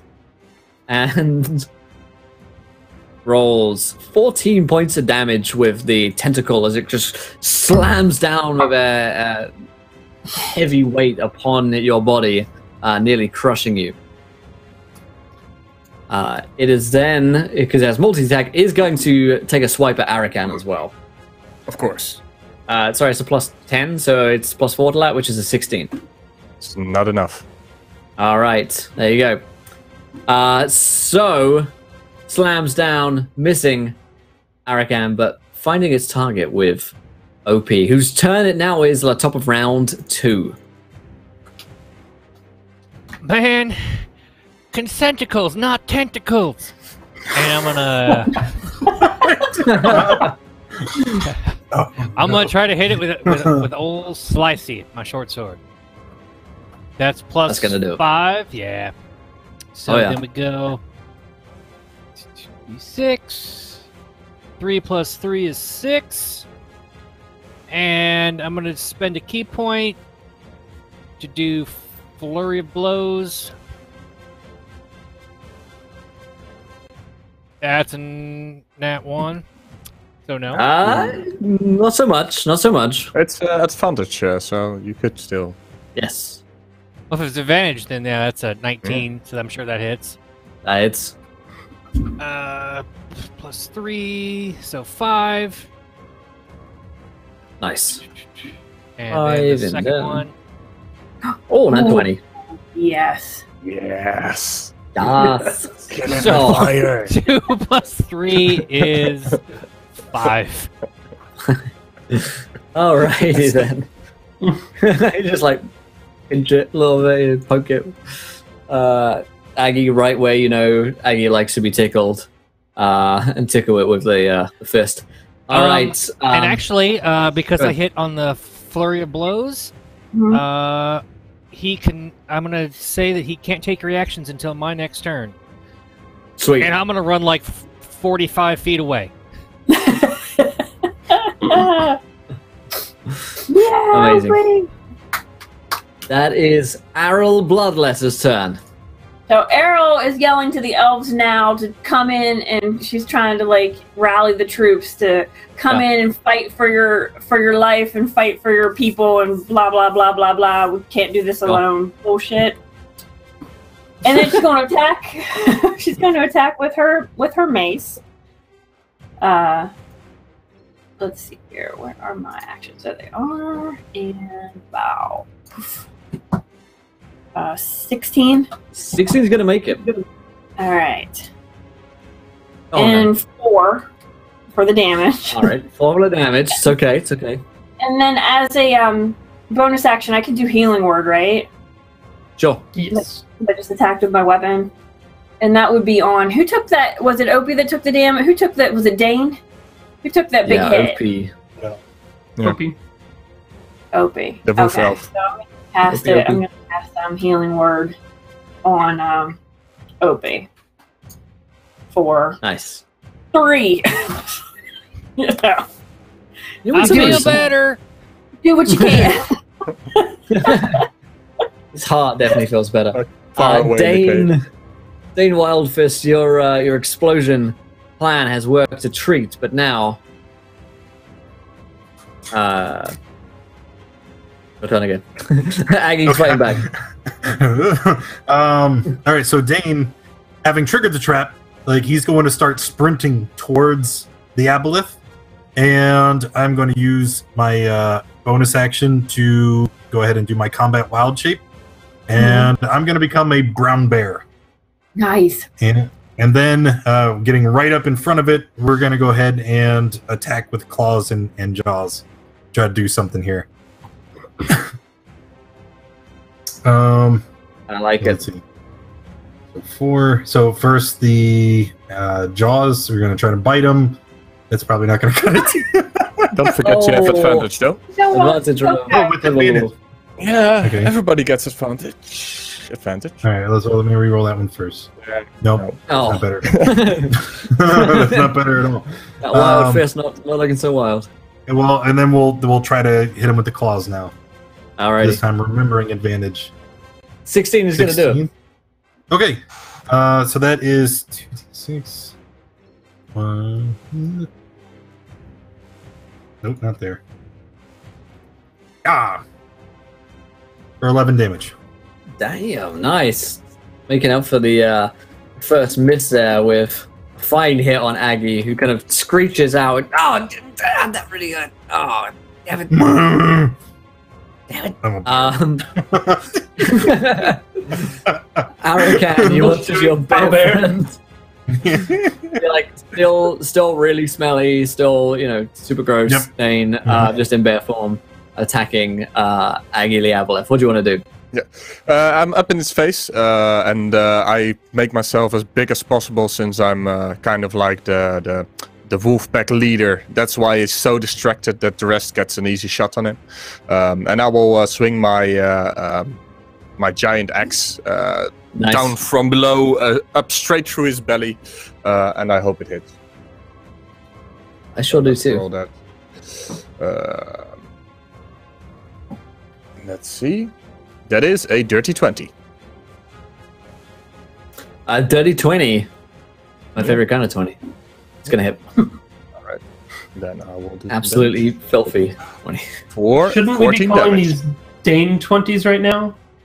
Dang 20s. The same 20 does 14 damage. Nice. Alrighty. And I won't go into frenzy because I'm kind of drawing him to me. Right. Okay, yeah. You deal a lot of pain to Aggie, who is clearly not having a good day whatsoever. He's like torn between the meatballs right now and murdering you guys because there are 5 meatballs left. You're like, oh, you guys. As the elves are joining the fight, you see the slaves of Aggie rising to fight them. So it's kind of like a melee, a brawl going on without you guys at the moment as well on the beach, as this kind of brother on brother, sister on sister sort of fight attacks begin. There we go. So that takes us to, let's see here, Alessandra's turn. Okay. How many meatballs is... I know there's still 5 left. How many are under the aboleth? 5 of them are, the 5 of them are within, like, we'll say 30 feet. Okay. There's probably one directly under the feet, and then there's, laid around. Okay. The other I'll go ahead and sheathe one of my swords and throw a torch at the meatball. Okay, good. Roll me the attack roll. Okay. To attack the meatball.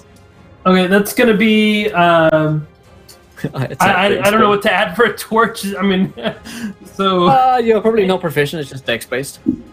Okay, so in that case, 11. Sure, the AC of a meatball is surprisingly low. As you Aragorn it, but it's less cool because it's not a ring wraith and instead it's just a meatball. But it's nonetheless pretty cool. That would be a whole different, scene right there. Can it be both? I need that. I need that edit now. But yes, you launch it in. Roll me a d20. All right. Where'd my? Oh, there it is. It didn't disappear, and now I have so many. Okay. Hold on. Sorry, advantage got triggered for some reason. It's okay. 9. 9, and that's damage, right? Or is that to attack? You had me roll a 20 after hitting the meatball. Sorry, I was totally not paying attention. Yes. I know everything that I'm doing all of the time. Yeah, that is 9 points of explosive damage to our meatball friend, as there are now only 4 meatballs left remaining on the beach. Look out. All right. It's Aggie's turn. Aggie ain't taking no shit. And, getting pissed. Gonna hit, let's see, OP with 1 tentacle. My d20, there it is. For a 24, gonna hit. I am like 45 feet away. That's true. To see the range on Aggie. You fled like an actual elf. Yeah, it's alright. It's 20 feet reach, so again, it is gargantuan. Yeah, we'll say that instead that hit goes on Arakin because he's right next to it. Yeah. The 24. Aryl's standing close, right? No. Yeah. So that's a 22. And then the last one we'll throw against our bear friend, Dane. Oops, didn't mean to roll 2, but there you go. Yeah. Might I roll 2? I'll just roll 1. There we go, yeah, 25. Okay, so our friend Arakan, take 9 points of damage. Yeah, I'm gonna half that due to range. Yep. Aryl takes 18 max damage, and Dane takes 13. Now let's see what the effect is. Okay, roll. Each one of you roll me a Constitution saving throw as well. Okay. Where's my con? There it is. Wow. 18. Oh damn. 18's a save. Oh fuck. Wow. 23. Oh dang.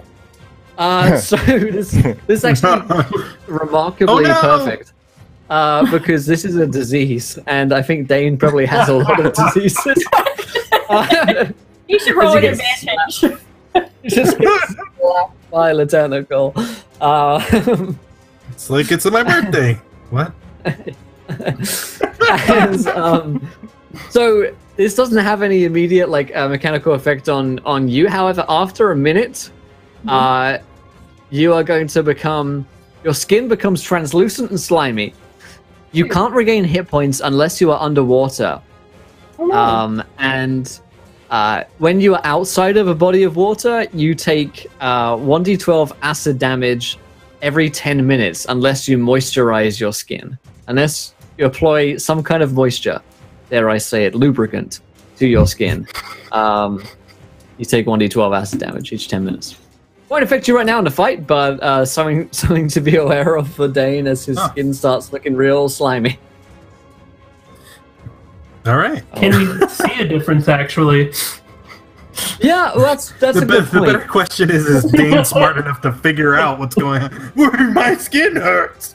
I don't know. It burns. It burns.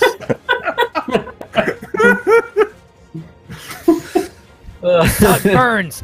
I'm a vampire now. Yeah, so he thinks he's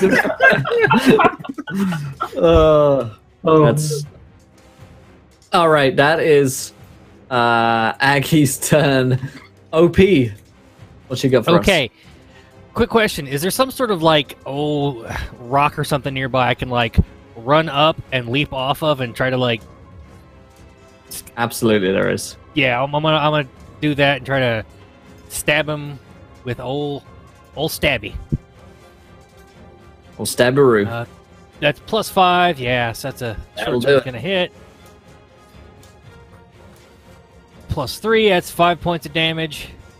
And what the hell? I'll use my last key point. Flurry of blows. Nice. Good. Come on. Ooh. No, that's a no. That's Advantage is gone, That's I awesome. assume. No, it's as long as he is within 5 feet of me. It's Okay, there. then in that case, plus that's a 21 then. Or, yeah, 19. Sorry, math. yes, a 19 is a hit. Okay, in that case, that's a D4 +3. That's 5 points, and then the other flurry of blows is a 2. Yeah, well, again, advantage because things. Master. +5 is an 18. Yep, it's a hit. 18 hits, and that's 4 points bludgeoning damage, and no reactions until my next turn. So I'm gonna like run Nice. as whatever movement I have, just kind of away, and like flip him the bird and be like, "No, fuck you, dude." Amazing. Aril, you watch your friend slams Aggie repeatedly and flips him off. Okay. What do you want to do? I want to live. It's a start. I'm Living gonna is a start. try. No, that's not gonna work. Let's see. What do I got? You know, I really don't have too much. I guess I'm gonna try to. I'll cast a shield of faith on Opie. I should be able to reach him from here at 60-foot range, Okay. and then I'll attack with my weapon. But let me see if I can get that off. Yeah, go ahead. Oh no, I should be able to. It's just an action. So what do I have to roll for that? Anything? Or does it just work? Yeah, I think the spell just goes I off, think right? so, too. I don't have it in my spell list to pull it. So Shield of What's the Faith. spell called? Shield of Faith? Yeah, you just cast that. Yeah, that just casts. +2 bonus to your AC. Sweet. And then I'll OP attack. you run away. You get the Shield of Faith on you. I'll try to attack with my mace here. Alright, give me that attack roll. You got it. If I can get my mouse over there. There we go. 20. 20 is a hit. This will be my last thing I do. Yay! 4 points of damage. Oh, I think both times you rolled minimum damage at it. Fucking sucks. But nonetheless, the Shield of Faith. My should last actually- battle cry. Ah. Dane, you're diseased. You're a bear. Not much Just to gotta do. continue my attack. So I'll roll the attack rolls first. Remembering advantage this time, so we got. Oh shit! I didn't remember my modifier. That's a 19, A 19 is a And, hit. and then the other one is a 21. So both will hit. I'm guessing. Both will hit. So the bite. Nope, almost didn't roll the modifier. 4. So the bite and the claw. Mhm. Total is Right. 17. 17 damage. Just do math. Awesome. You watch as Aggie is close to death with series of bloody holes in Aggie right now. Who is kind of like, oh, guys, come on, really? Just let me live. Dane, you got anything else? You're just gonna kind of look at the party with the blood and gore kind of dripping off of my fur, and look at the party and just kind of like, eh?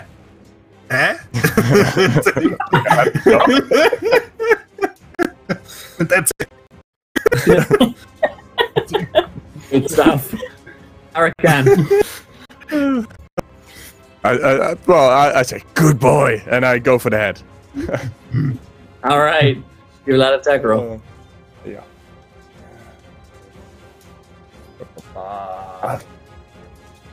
Do it. Oh, God.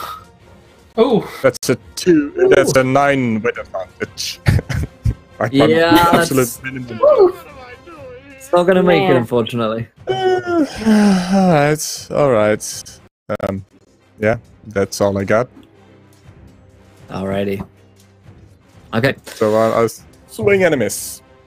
Strenuous. Close, but no cigar.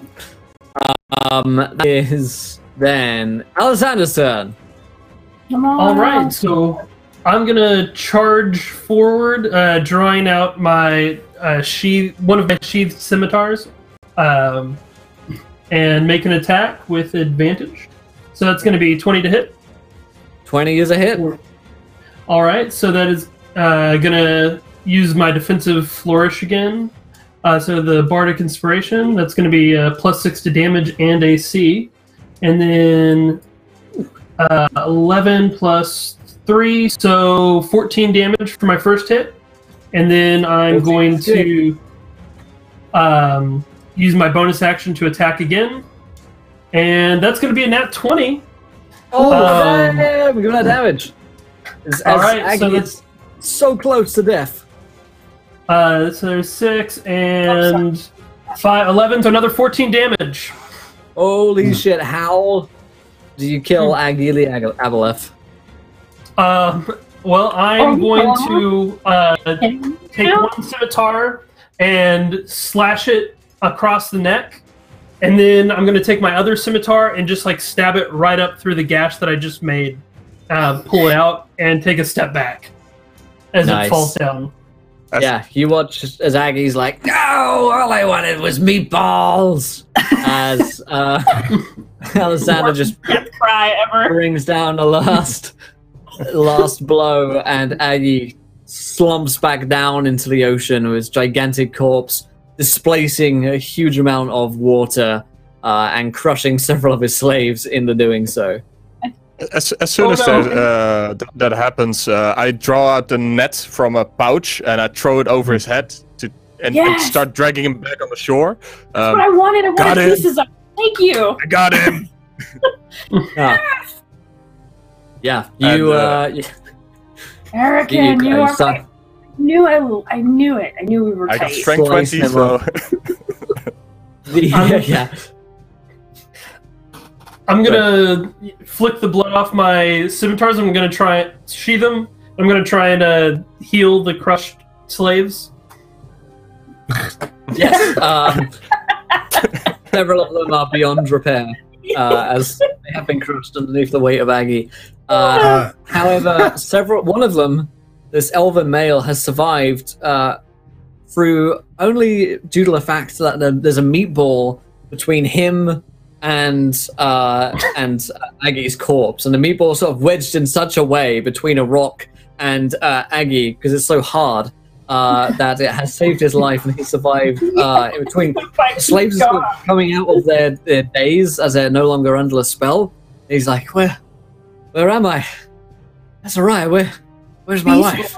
So It's- pleased. I'm going to pull him out, and she's just that way. And any that come in my way near Aggie, I just push back into the water as I start carving off the head with the Yes! shiny I'll sword. carve off a tentacle. Yep. I specifically take the shiny sword to carve out the head. Dane will end his wild shape and assist in removing the tentacle. And I'm going to point to the elves that helped us kill him. And we're going to be like, we have to prove to them that it's dead. We need to take it to while they're watching. I'm going to stop Erlan as he's like running up the shore looking for his wife, and I'm going to stop him and say, "I'm sorry, man. She didn't make it." Just screw with it. She's over there. His face like falls for a second, and then he's like, "Why would you joke about something like that?" I'm a horrible person.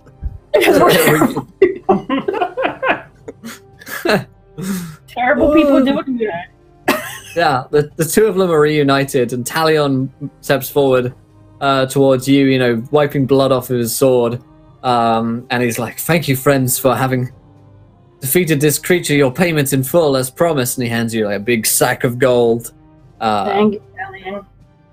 Yes, truly this curse has been freed from all of my people. And on a side note, we have decided to start up our own meatball industry after having seen how successful yours were.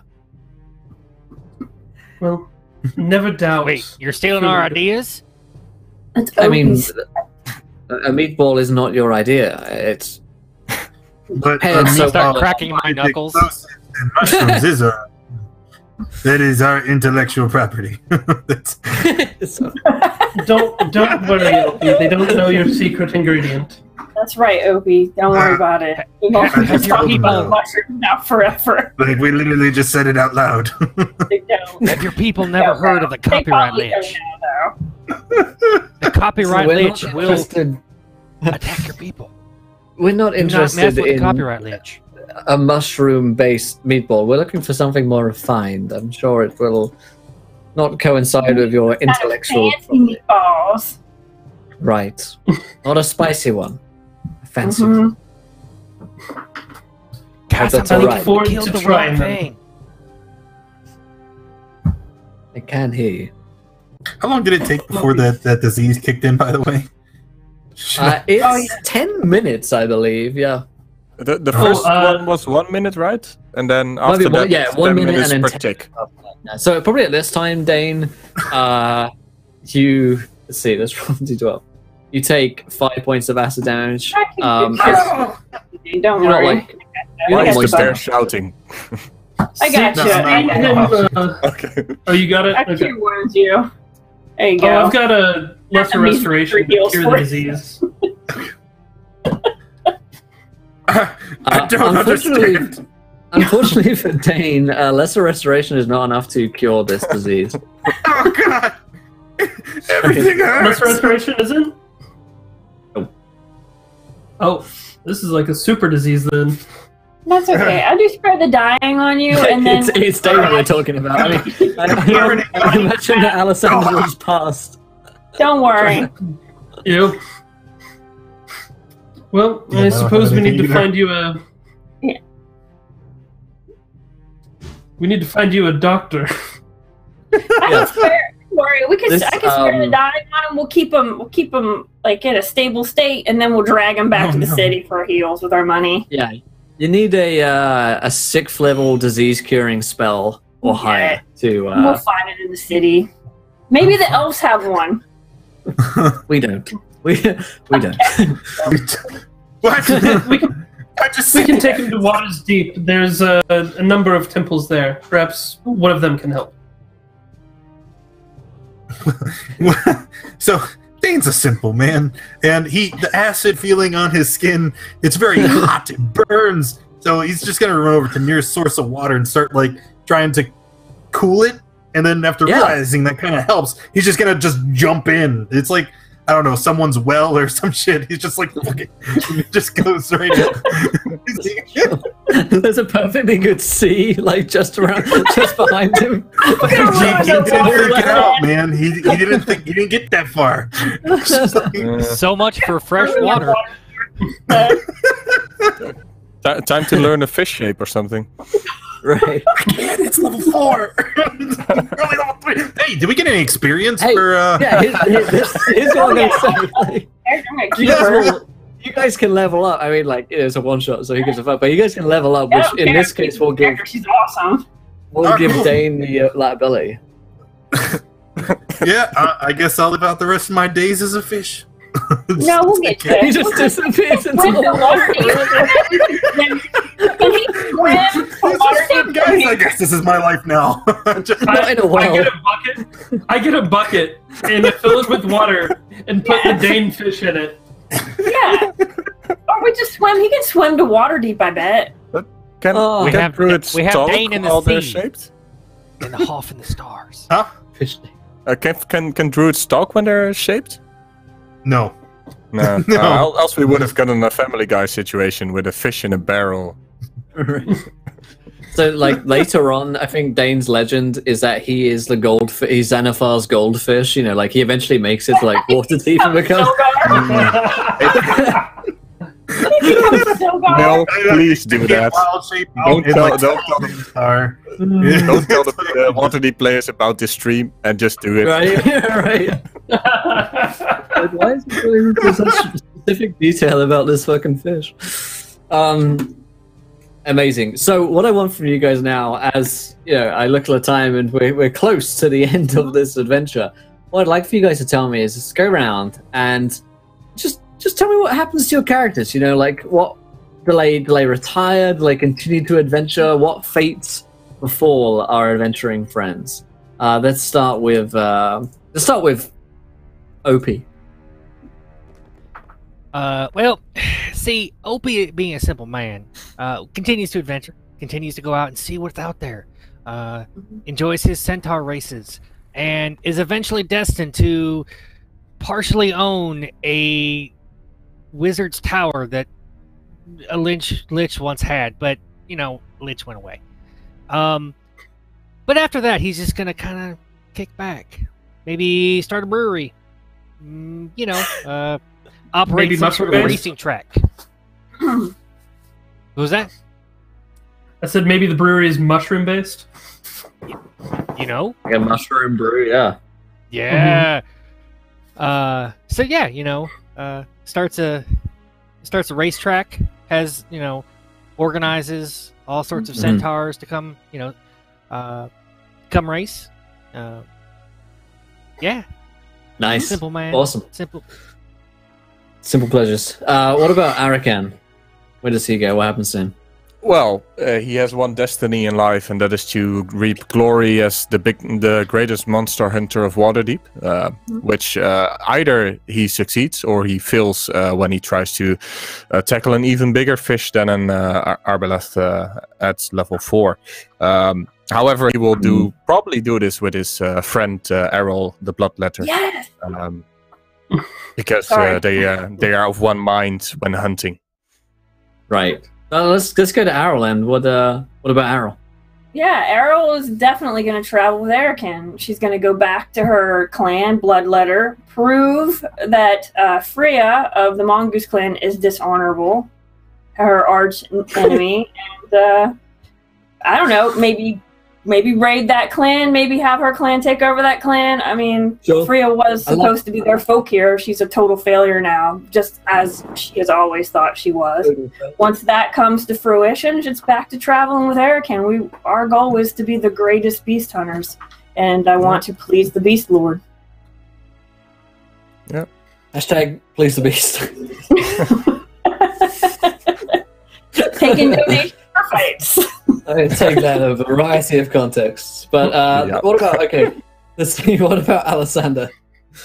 Okay, so Alessander will take the Dane fish in his bucket to Waters Deep to try and cure him, keeping his eye out for soldiers, as they could always be sent from his father after him. But he fails to get Dane to a healer because the bucket is stolen from a rogue of Xanathar. Nice.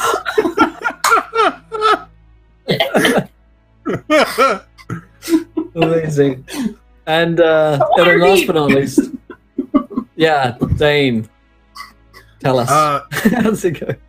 After being stolen by a rogue of Xanathar, Dane makes several attempts to wild shape back to his natural form and escape.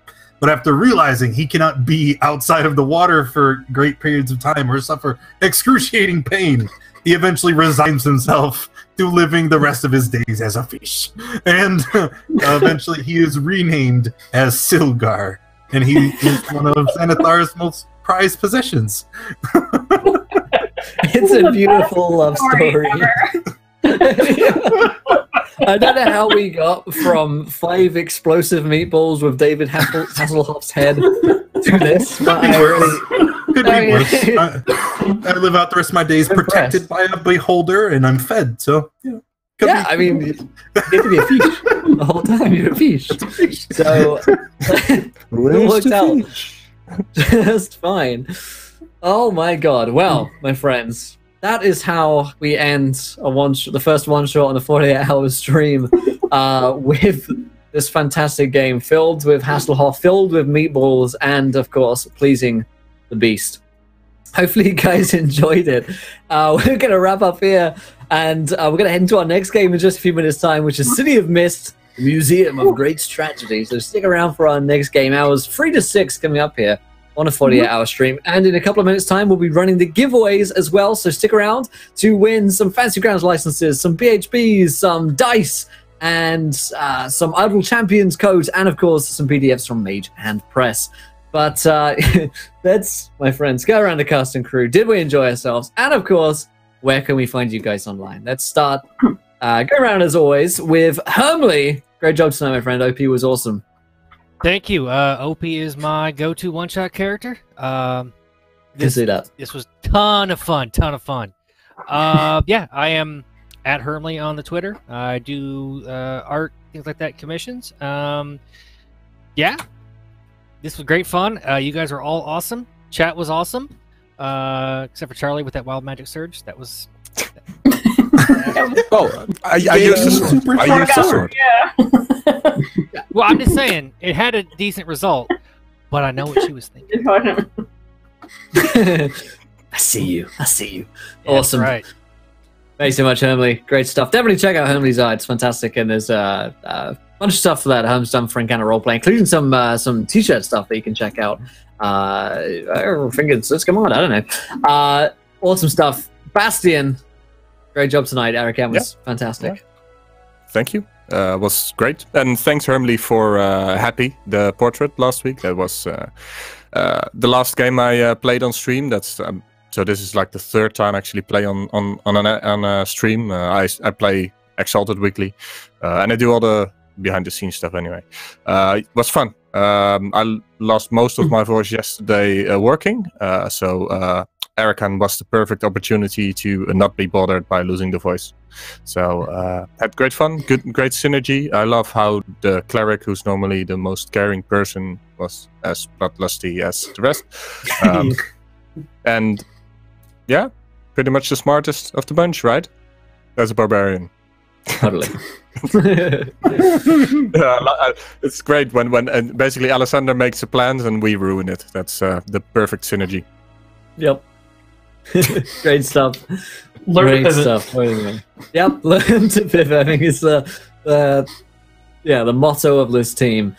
Awesome. Ellie, great job as always. Lovely mongoose fascination, fixation. It was all about that. And pleasing the beast. I think you're muted. Oh, you're muted, Ellie. Sorry. Oh no. Oh no, I'm still muted. It's either still muted. Taking a look. Just refresh your browser and we'll come back to you if you're back. Okay. Yeah, refresh. We'll get back to Ellie in a second. Mage Hand Press. Hi. I run the Mage Hand Press Twitter. At Mage Hand Press, doing that sweet giveaway. It was a lot of fun to play this. I have never done a streamed one-shot before. I've done a couple streamed campaigns, so this was an exciting new opportunity. It was awesome fun. I loved the the differentiation between the rest of the party and Alessander, who it was fun that they weren't all traveling together, and it made for a really good mix. Great stuff. And last but not least, Daddy Warbucks. You can find me on Twitter at Daddy Warbucks, or you can find me right here on Twitch. We play D&D on twitch.tv/Daddy Warbucks literally like every day. Like I don't sleep or have free time. I don't ever sleep. No, it's every day except for well, no, that's not even true. Sunday evening we play like not D&D, but every other day of the week is D&D or like character workshops or like other art projects for D&D. So it's all the time.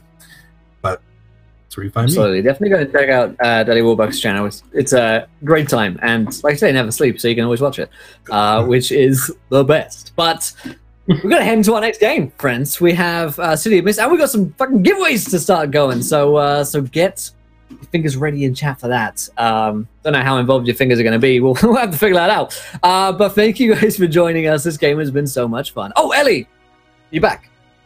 I think the audio is still not working. It's something probably in a new system we still have to work out. Okay, as we're running new season. Follow Ellie at Beholder Gaming on Twitter. She's great. We'll see her in the next game as well, and she'll be talking. So we'll see you guys in just a minute.